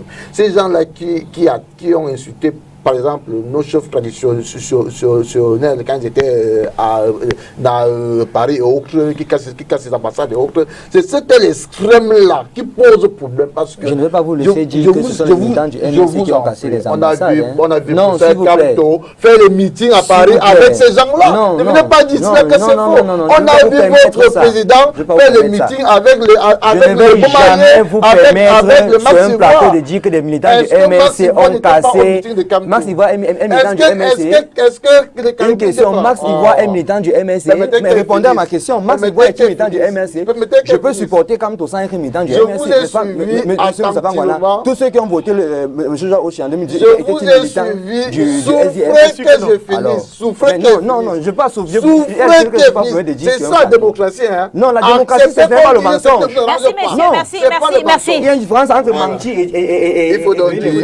Merci. Il faut dire que la règle de l'émission merci, messieurs. Docteur, permettez. Je crois que jusqu'à présent, je n'ai pas coupé. Monsieur Magny avait encore la parole, messieurs. Il ne faut pas non plus savoir que le MRC a fait une communication publique. pour se démarquer. Non, nous sommes des hommes politiques. Continue à languer tout le politique. Il y a la communication politique, il y a les faits politiques. Je suis dans les faits politiques. Et les faits politiques disent quoi? Vous avez une histoire de justice qui le prouve? De la base, ah bon? concret même. Donc, ce que je veux dire, c'est donc vous informer, monsieur Magny, s'il vous plaît, informez-vous. Extrémistes-là, sur LCC, qui jouent dans le rôle des injures à longueur de journée sur les journalistes. Parce que si vous aujourd'hui, dans votre émission, vous donnez plus de temps de parole au RDPC, je vous jure, allez sur LCC le même jour, vous serez traité de tous les noms d'oiseaux. Même les gens qui ne vous connaissent pas vont parler de votre vie privée comme si ils vous connaissaient. C'est l'extrême qui pose problème. C'est-à-dire, ces gens qui confondent la communication politique, la communication des organisations politiques à la communication des injures. C'est ça qui est question. Donc, il y en a qui veulent plutôt nous ramener en arrière, qui refusent aux autres d'avoir le droit de penser autrement. C'est ça le problème de fond. Mais il faut le dire aussi à vos ministres qui menacent directement les chaînes de radio et de télévision qui ne disent pas exactement ce qu'ils veulent entendre. Il ne faut pas seulement tirer d'un côté, tirons de tous les côtés. Je veux suivre parce que les dames oui, je vous écoute. C'est la règle de l'émission. Désolé, je ne vais pas interrompre les autres. Mais là, on laisse qu'on m'interrompe. Désolé, je ne réponds plus. Donc, je vous en prie. Donc, ce qui se passe donc par rapport à ce forum-là, c'est de ça qu'il est question. C'est-à-dire, c'est tel extrême du MRC que je redis parce que la base fait partie intégrante du MRC, je le dis haut et fort. C'est tel extrême qui est là pour les injures, pour la violence, qu'elle soit physique ou verbale, et qui s'assume soutenir Kamto, c'est ce tel-là qui pose problème. On n'a pas accusé tout le MRC. Non, il y a des gens dans le MRC qui sont raisonnables, qui discutent avec vous et qui promeuvent leurs idées et qui ne sont pas dans l'optique de la violence. C'est cela qui pose un réel problème. Et j'ai dit au départ, ce n'est pas le seul forum. Il y en a d'autres également qu'il faut trouver un moyen pour les bloquer parce qu'on ne peut pas, je vous dis sérieusement, on ne peut pas construire un idéal démocratique dans notre pays. Et le forum auquel vous appartenez, il se démarque de... Moi, je ne suis même pas membre du... Moi, c'est ma part de... Non, vous avez parlé, vous avez dit que vous êtes membre d'un forum tout à l'heure. Vous avez dit... Je suis membre de plusieurs forums, mais pas politique. Mais la politique, c'est sur ma page. On reviendra avec vous. Tous les militants du MSC sont sur ma page, matin, midi, soir. Merci, monsieur Dupri. On reviendra avec vous peut-être dans quelques minutes. On va prendre au téléphone de Mathieu Youbi. Il est le promoteur du Cameroun. C'est le Cameroun pour savoir exactement ce qui s'est passé et ce qui a été fait pour que la situation revienne à la normale. Bonjour, monsieur Youbi. Vous êtes avec nous?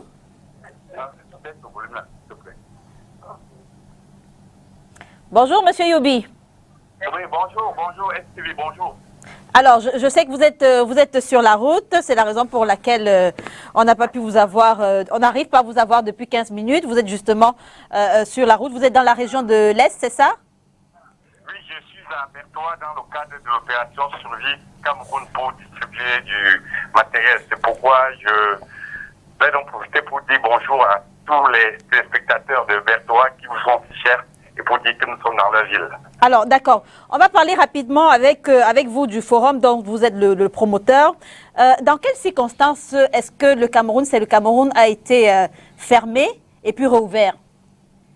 Oui, il faut dire que nous avons mercredi en soirée, après qu'on débattait normalement, un de mes administrateurs m'annonce qu'il n'arrive pas à avoir accès au groupe. Et moi, effectivement, je tente, donc j'ai plutôt la plateforme devant moi en tant que créateur. J'ai pu entrer. J'ai la plateforme, mais je n'ai pas accès au forum. C'est alors que j'appelle un de nos administrateurs en chef, c'est-à-dire que celui qui s'occupe de la partie technique, lui est basé en France. Je l'appelle, je lui prie gars. Il vient vers moi, il me dit que le forum est fermé, est suspendu, fermé. Or, on n'avait pas été notifié comme c'est souvent le cas. On n'avait pas eu d'informations avant, ce qui était totalement curieux. Il faut dire qu'il y a eu un cas comme ça il y a pratiquement 5 ans. On avait été informé que pour la maintenance, le forum devait être suspendu 2 heures de temps. Mais là, on était très curieux de savoir que ce n'a pas été le cas. Et lorsque, vous avez contacté Facebook, qu'est-ce qu'ils vous ont dit? Non, on n'a pas, directement, on n'a pas contacté Facebook parce que là, à un moment, c'est souvent compliqué. Le support technique est différent de l'interlocuteur qui est avec vous. Donc, ayant constaté cela, il fallait donc chercher à savoir ce qu'il en était.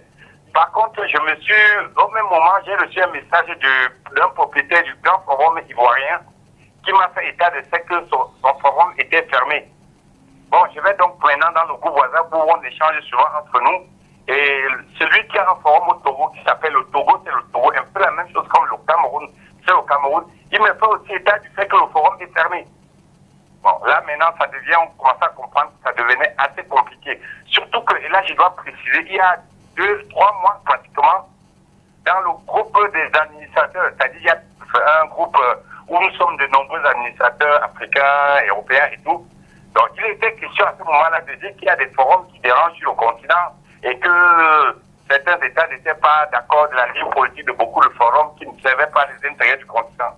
Mais est-ce que c'est ce que Facebook vous a dit ou bien c'est votre analyse personnelle? Non, je n'ai pas dit que Facebook l'a dit, c'est notre analyse. Personnelle, d'accord. J'ai jamais dit que Facebook l'a dit, j'ai dit qu'on est donc revenu sur cette histoire et remonter la conversation où il était question pour les États, pour certains États qui se plaignaient des forums qui savent leur morale. Voilà donc là où tu es parti.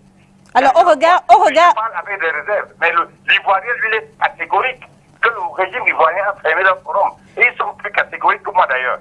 Au regard de la célérité avec que le forum a finalement été rouvert, est-ce que vous direz que votre analyse était erronée ou alors vous étiez dans le juste? Rien ne me permet de dire que ce n'est pas vrai, parce que c'est quand même une institution. Lorsqu'il y a un problème, il vaut mieux faire un communiqué. Il faut faire un communiqué pour informer. C'est quand même notre droit qu'il s'agit. Jusqu'aujourd'hui, Facebook n'a pas fait communiquer. Je vous dis qu'il y a 5 ans, cela, ils avaient informé les gens. Jusqu'aujourd'hui, ils n'ont pas fait. Donc moi, je comprends. Or, entre-temps, dans la journée, les membres du forum qui sont basés aux États-Unis, qui sont basés en France, qui sont basés en Asie, ont alerté les directions Facebook. Ils ont écrit, ils ont tapé, comme on dit, excusez-moi l'expression, pour demander à savoir ce qui se passait. Et automatiquement, le forum est revenu. Bon, je veux quand quelqu'un me dit que si mon analyse est fausse, il faut que la personne me prouve le contraire. Alors, voilà. Certains accusent le forum dont vous êtes justement le patron de distiller la haine. J'aimerais savoir quelle est la qualité du contenu partagé dans ce groupe et au-delà le profil de ses membres. Bon, vous faites très bien de me poser cette question en parlant de haine. Je voudrais dire aux Camerounais, et qu'ils le sachent et le retiennent. Mon forum, le Cameroun, c'est le Cameroun, est le seul, je dis le seul forum en Afrique centrale partenaire du PNUD pour la lutte contre la haine sur le continent. J'ai dit le seul. Et pourquoi? Parce que mon forum est administré. Nous avons des administrateurs aux 4 coins du monde qui travaillent 24 heures par 24. Par contre, il y a des forums qui ont cloné le mien, c'est-à-dire qui ont pris le même nom, qui s'appelle aussi le Cameroun, c'est le Cameroun. Le Cameroun, c'est le Cameroun, parce que le dernier était créé avant-hier. Donc, c'est-à-dire qu'ils ont pris le même nom. Et là-bas, ces forums-là, d'ici la haine, je le dis, je peux en citer avec des captures d'écran. Mon forum est administré, donc si jamais vous avez des propos tribalistes, ethniques, homophobes, vous êtes radiés à l'instant T. Donc, pour parler de haine, je pense que nous avons des leçons à prendre d'autres personnes qui ont usurpé du nom du Cameroun, c'est le Cameroun. Alors, c'est quand vous pouvez taper et regarder, voilà. Quels sont les objectifs justement de ce forum? Et est-ce que ce forum a changé d'objectif depuis sa création? Ah, très bonne question. Le forum est toujours le même. L'objectif était permettre aux Camerounais de tout horizon, de toute origine, de toute idéologie politique de s'exprimer. J'ai dit tout le monde. J'ai dit tout le monde et jusqu'à maintenant, il est là. Mais je ne connais pas quelqu'un qui va me dire qu'il a été exclu parce qu'il est venu parler de Jésus ou d'Allah. Ou bien encore quelqu'un qui vous dira que c'est parce que j'ai des idéologies politiques. Nous avons des règles, nous avons des lois. Une une fois que vous les respectez là, vous les censurez, c'est pourquoi on reste au meilleur forum. Alors, quand vous dites que le forum... On adhère les gens juste parce que alors, ceux qui remplissent les critères adhèrent à ce forum. Alors, quand vous dites que le forum est ouvert aux Camerounais de tout bord politique, mais on se souvient quand même que pendant la campagne électorale de 2018, pour les élections législatives et municipales, un message, un post a été fait par vous-même, Mathieu Youbi. Le post disait ce forum est pour le boycott, donc pas de campagne ici, en bon entendeur. On croirait à lire ce post justement que le forum est un instrument politique finalement aux mains d'un certain parti politique, un parti politique qui était pour le boycott pendant les élections. C'est vrai, je vais vous dire, mais madame, dites-moi, vous connaissez un média, vous connaissez une presse, vous connaissez un groupe idéologique qui n'a pas de pensée idéologique? Non. Le forum, l'idéologie du forum, c'est pour un Cameroun nouveau. Ça qui a été, ça le reste. Ceux qui ont adhéré, ceux qui sont partis, mais ceux qui sont là, savent que ce forum, oui, l'idéologie, c'est pour un nouveau Cameroun. On peut bien comprendre. Ce n'est pas mal, ou bien ce n'est pas la censure de dire que ce forum est pour un boycott. Je le dis. Mais amener tout le monde à le faire. Mais seulement, s'il y a des gens qui ont été exclus parce qu'ils ont violé ces lois, ils peuvent le dire. Ils peuvent le dire. Je dis qu'aucun groupe au monde, je vous assure, aucun monde diplomatique qui n'a pas d'idéologie a une idéologie de gauche qui ne le disent pas. Le forum, le Cameroun, c'est le Cameroun, a une idéologie. C'est pour un Cameroun nouveau. Alors, si comme c'est vous, le conseil d'un Cameroun nouveau, vous êtes bienvenus, vous êtes là-dessus. Voilà. Merci Mathieu Youbi d'avoir accepté de répondre à nos questions. Bon séjour dans la région de l'Est. Merci d'avoir été avec nous. Pas de commentaires sur les propos de Mathieu Youbi sur le plateau. On sort de cette émission en parlant justement de la polémique autour du salaire des médecins. Ces derniers se plaignent de... Oui, vous pouvez sourire, messieurs, mais pas de commentaires là-dessus. On en avait déjà parlé. Ces derniers se plaignent de la suppression d'une prime de 2400 quand les autorités disent ne mettre qu'en application un décret de 2002. On va commencer par vous. En tant que médecin, comment est-ce que vous avez justement vécu la coupe de cette prime de technicité? Bien, il faut dire que la prime en question ne me concerne pas parce que je suis médecin du privé. C'était pour les médecins du public, oui. Les fonctionnaires. Oui. Mais je suis quand même médecin et je connais dans quelles conditions nous travaillons. C'est pas toujours évident. Et lorsque on vous coupe 2400, c'est pas le montant qui fait problème, hein, parce que 2400 c'est 2400, c'est pas si énorme. Non, encore que pour certains foyers au Cameroun, c'est énorme. Oui, non, je dis pour un médecin.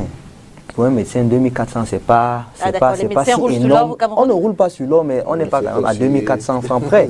Là, le problème, ce n'est pas le montant. Le problème, c'est le moment et c'est la manière.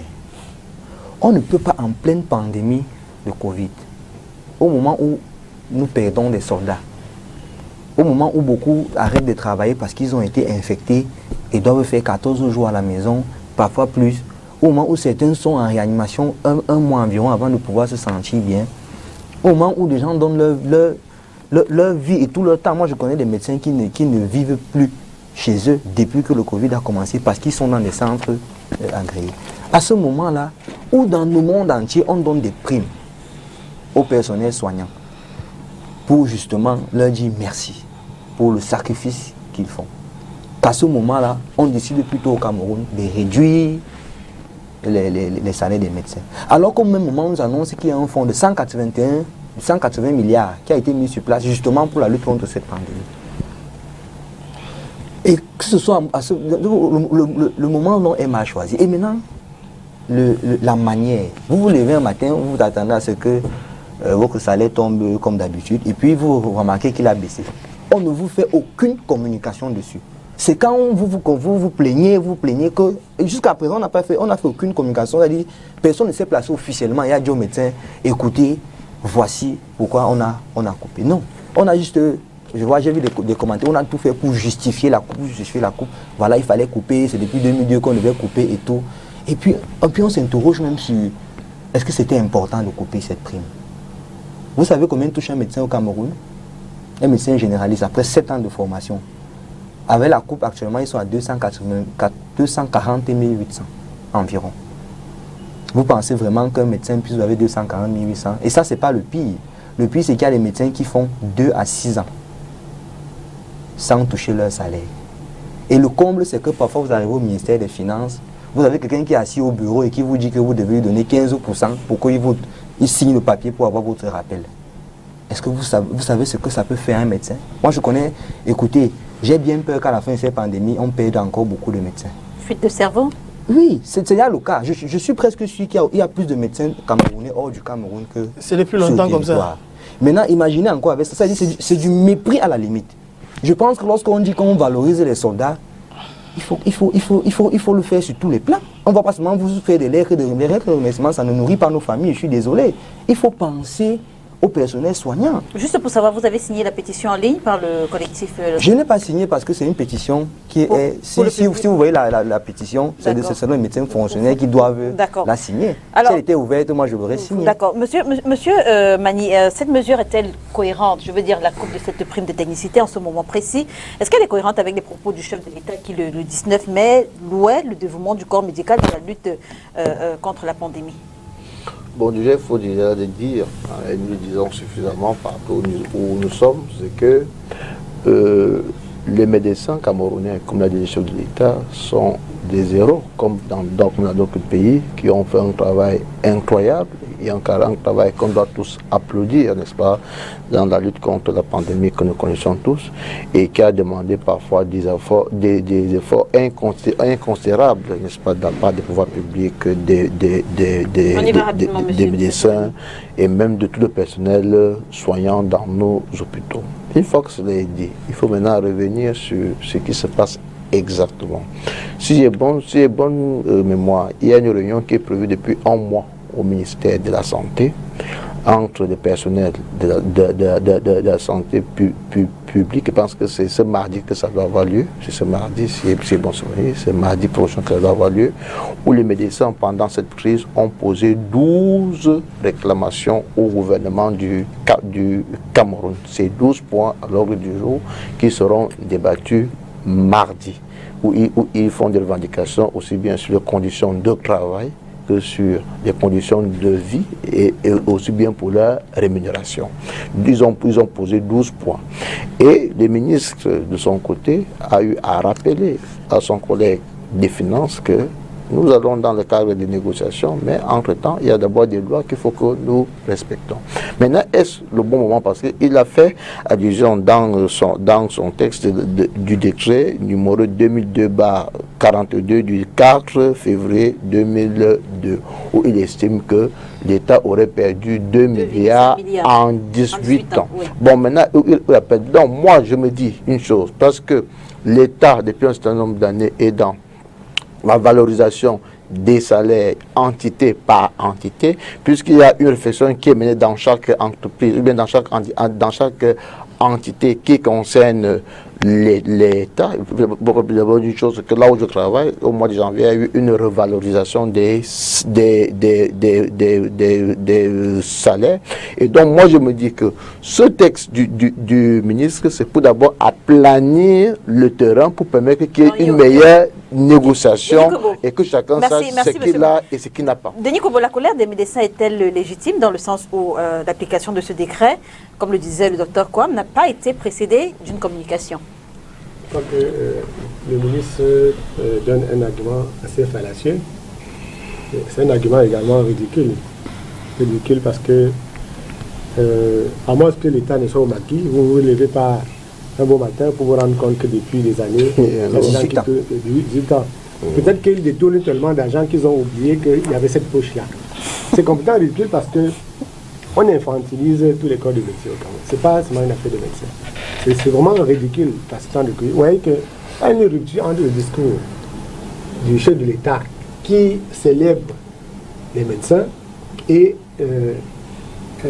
cette opération qui, à la limite, est jetée à la vindicte. Parce qu'on entend le docteur dire que ce n'est pas seulement le montant, mais je crois que cette mesure a été prise pour jeter à la vindicte les médecins. Que le Cameroun entier sache qu'on l'a coupé 2400 francs, alors qu'il se prévalent d'être des soldats au front contre la panique. Quand on regarde les montants, les sommes qui ont été dépensées pour surmonter ces déficits, ce n'était pas bon, c'était pas décent, le timing n'est pas bon. Je crois que peut-être il y a des éléments liés aussi à remaniement des séries qu'on attend. c'est pas facile, parce que le ministre ne dira pas. C'est pas le ministre de la Santé absolument qui administre les questions liées à la solde de ces médecins. Il y a peut-être des non-dits dessus. Et j'aurais bien pensé que c'est le ministre des Finances qui devait en répondre. On ne peut pas nous dire qu'il y a une prime indue que les médecins du Cameroun ont touché. Ont perçu pendant 18 ans. Alors quand on vous dit qu'ils ont perçu 2400 francs pendant 18 ans et on chiffre à 2 milliards, est-ce qu'on veut nous expliquer que c'est les fonctionnaires les mieux traités du Cameroun? Il y a des vigiles dans certaines gens, il y a des vigiles dans certaines sociétés qui peuvent gagner autant d'argent qu'un médecin. Et ce n'est pas bon pour le pays. Je crois que le monde n'est pas choisi pour créer ce type de tension-là. Et peut-être que si les médecins du public étaient mieux organisés, il aurait été important que le lendemain même, qu'ils se fassent entendre, notamment en arrêtant le travail. De toute façon, on ne peut pas... Il savait qu'il y avait réunion du... Justement, mais est-ce qu'il n'y a pas un risque? Monsieur Dupri, très peu de médecins savaient. Monsieur Est-ce qu'il n'y a pas un risque, justement? Très peu de médecins étaient au courant. À l'état du Cameroun, ils savaient... Très peu de médecins étaient au courant. Je discute même avec le syndicat des médecins. Monsieur Dupri, beaucoup de médecins ne savaient pas. Merci, docteur. Merci, monsieur Dupri. Docteur Kwame, Anissé Dupri, merci. Mettre la parole. En prenant cette mesure aujourd'hui, est-ce qu'il n'y a pas un risque de démobilisation des troupes? La démobilisation dans le milieu médical au Cameroun ne date pas d'aujourd'hui. Je me rappelle, en 2000, on dénotait plus de médecins camerounais à Paris et dans la région parisienne que dans tout le Cameroun. Je dis en 2000. Vous comprenez? Et on ne parlait pas de toute l'Europe. On parlait de Paris. Paris et région parisienne. Il y avait plus de médecins que de médecins dans tout le Cameroun. Donc la fuite des cerveaux, s'agissant des médecins camerounais, c'est pas aujourd'hui. Quand on parle de mobilisation, quand vous allez en Guinée équatoriale, au Gabon, dans la plupart des pays qui nous environnent, ce sont les médecins camerounais qui y sont. Et ils n'y sont pas pour 36 000 raisons. C'est parce qu'on ne les encourage pas à rester au Cameroun. Pendant qu'on parle des médecins du public, je pense que le Cameroun ne doit même pas s'offrir le luxe de laisser les médecins dans le privé. Il y a des médecins qui gagnent 100 000 francs. Peut-être vous ne le savez pas. Je dis il y a des médecins dans les cliniques ici là qui gagnent 100 000 francs. J'ai discuté avec quelques jeunes médecins, ça m'est arrivé. Vous voyez, c'est-à-dire, vous voyez un jeune médecin, vous allez que vous êtes fier qu'il ait pu faire la formation qu'il a faite dans un délai aussi bref, à un si jeune âge, mais il est payé à 75 000, 100 000 francs. De la situation est un peu plus grave. Donc dès lors qu'il a la possibilité de recevoir 800 000 au Gabon ou bien en Guinée équatoriale, 1 million et comme ça, mais il s'en va immédiatement. Donc en réalité, les fonctionnaires de manière générale au Cameroun sont les parents pauvres de la sous-région, les parents pauvres même du genre, c'est-à-dire que tous les fonctionnaires ou juste les enseignants et les médecins? Les fonctionnaires. Je dis les fonctionnaires de manière générale au Cameroun. Il se passe, on a le sentiment lorsqu'on voit les salaires qui sont payés au personnel public, qu'on vous met dans une situation qui vous contraint à utiliser des pratiques peu orthodoxes pour pouvoir joindre les deux bouts. Oui. Parce que lorsque vous êtes peut-être encore en campagne, on peut se débrouiller avec des sommes avec 280 000 et consommes. Mais lorsque vous êtes médecin, c'est très grave. Parce que vous savez, Jean Racine disait sans argent, l'honneur n'est qu'une maladie. Parce que vous payez un médecin à 280 000 francs, vous souhaitez ne pas le voir prendre une moto, vous voulez qu'il mange dans un bon restaurant et consomme, et qu'il puisse également avoir une fournée, une famille, avoir une maison et consomme. Avec 280 000 francs, j'avoue que pour quelqu'un de ces statuts-là qui a fait 240 000, qui a fait 7 ans d'études après le bac, et certains encore qui poussent ma spécialisation et consorts, et malgré la spécialisation, ils ne sont pas toujours payés. Ils sont autour de 300 000. Ils ne sont pas toujours payés à la hauteur des études ou des sacrifices qu'ils ont consentis pour le bien-être communautaire. C'est pourquoi vous voyez, vous allez parfois dans une clinique, vous avez un enfant qui a un problème, une allergie. On lui fait faire des examens parfois qui n'ont rien à voir avec le mal qui est apparent même pour vous qui êtes de profane. Parce qu'il faut absolument qu'on puisse colmater les brèches. Et le Cameroun ne doit pas se payer le luxe d'avoir les médecins dans le privé. Puisque la plupart des médecins, très souvent, sont dans le public, ça va peut-être 2 jours, 2 ou 3 jours. Les restes ils sont en clientèle privée. On devrait leur donner la possibilité d'avoir au moins ce minimum-là. C'est-à-dire que lorsqu'ils sortent de l'école, un pays comme le Cameroun doit recruter l'intégralité de ses médecins. On doit le faire même. C'est-à-dire le jour où ils prennent leur serment d'Hippocrate, où ils reçoivent leur diplôme, on doit les recruter immédiatement et leur donner la possibilité de vivre au moins décemment. Parce que les 240 000, je dis, pour un médecin, pour cette année d'études, sont un peu plus dérisoires. Si vous avez un esprit purement économique, vous n'avez pas envie d'encourager votre enfant à devenir médecin. Parce que lorsqu'on devient médecin, après, on se retrouve en train d'utiliser, d'avoir des pratiques. Il y a des hôpitaux ici, là où maintenant une femme dit aller enfanter, elle commence à perdre les cheveux. Parce qu'elle a des pratiques peu orthodoxes. Mais les pratiques agressives sont parfois encouragées, quoique je ne les légitime pas, mais sont encouragées par le faible revenu du médecin qui est dans la société une élite, mais une élite qui n'a pas les moyens de pouvoir soutenir l'élitisme qui est le sien. Donc il faudrait qu'on améliore les conditions, pas seulement. Et quand vous entendez par exemple les sommes qui sont détournées, et on vous dit, on revendique 2400, en 18 années ça fait 2 milliards. Mais à côté il y a un fonds de 180 milliards qu'on a mis pour la lutte contre la COVID, mais qui fait l'objet de détournements à ciel ouvert. Le député de mon parti, le député de mon parti a fait valoir, a fait des récriminations, il a fait valoir des suspicions qui n'en sont même pas en réalité. C'est-à-dire qu'il y a des vérifications qui ont été faites. Il y a les centres agréés aujourd'hui. Par exemple, on prétend qu'il y a 150 personnes alors que les personnes n'y sont pas du tout allées. Donc, vous vous rendez compte qu'il y a des sommes comme celle-là qu'on aurait pu mettre à la disposition de nos médecins. Nos médecins devraient aujourd'hui bénéficier des primes spéciales pour le combat qui sont en train de mener aujourd'hui contre la COVID. Et c'est mauvais. Il a parlé de timing. On ne peut plus d'accord avec lui qu'aujourd'hui, ce n'est pas le moment de prendre cette mesure-là. Ils auraient dû peut-être la prendre il y a 18 ans, mais pas aujourd'hui. Je dis que c'est très mal venu. Docteur, qu'est-ce qu'on peut attendre justement de la réunion annoncée? J'avoue que c'est sur ce plateau que je découvre qu'il y a une réunion mardi au ministère. Je n'attends pas grand-chose. Peut-être parce que vous n'êtes pas médecin du public. Non, effectivement. Je ne suis peut-être pas médecin du public. Je ne suis peut-être pas médecin du public, mais je discute avec les médecins du public. Je ne peux pas être médecin. Dans tous les pays du monde, les médecins du public et du privé collaborent. Donc on connaît à peu près ce qui se passe chez les uns et chez les autres. Je connais par l'objet de la réunion. J'avoue que je ne m'attends pas à grand chose pour deux raisons. Premièrement parce que on a un pays de réunions, on fait beaucoup de réunions et à la fin il n'y a rien. Et la deuxième chose, c'est que je sais aussi que le pays est en crise sur le plan financier. Donc je ne sais pas comment on va faire. Je sais que c'est pas... Je crois que ça c'est pas moi qui ai parlé au nom de la BIA pour dire qu'on est en récession. Et pas que le Cameroun. Et c'est toute la sous-région si je ne me trompe pas. Donc on est tu sais ce qu'on appelle récession. Au plan économique, tu sais ce qu'on appelle récession. S'il vous plaît. Permettez que le docteur termine quand même.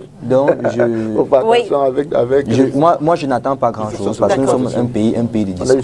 Mais tout ce que je vais dire, c'est... Je dis même aux Camerounais de se mobiliser même pour que leurs médecins soient bien traités.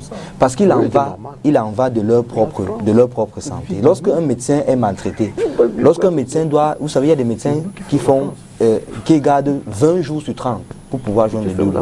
Il y a des médecins qui gardent presque tous les jours. Vous croyez qu'un médecin comme ça, à la fin, est encore efficace? Il n'a plus la lucidité nécessaire pour pouvoir s'occuper de vous comme cela se doit. Je pense que le combat pour... Et ce n'est pas que les médecins, c'est tout le personnel soignant. Parce qu'il y a les médecins, il y a les sages-femmes, il y a les infirmiers, il y a tout ce monde doit être traité comme cela se doit, parce qu'il en va de la santé de tous les Camerounais. Merci docteur Kwam d'avoir accepté notre invitation ce dimanche.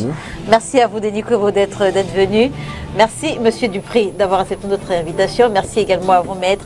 Mesdames et messieurs, merci de nous avoir suivis. L'émission est rediffusée ce soir lorsqu'il sera 20h30. Demain lundi lorsqu'il sera 13h30. On se retrouve dès dimanche prochain sur les antennes de Spectrum Télévision, si bien sûr Dieu le veut. Bon dimanche.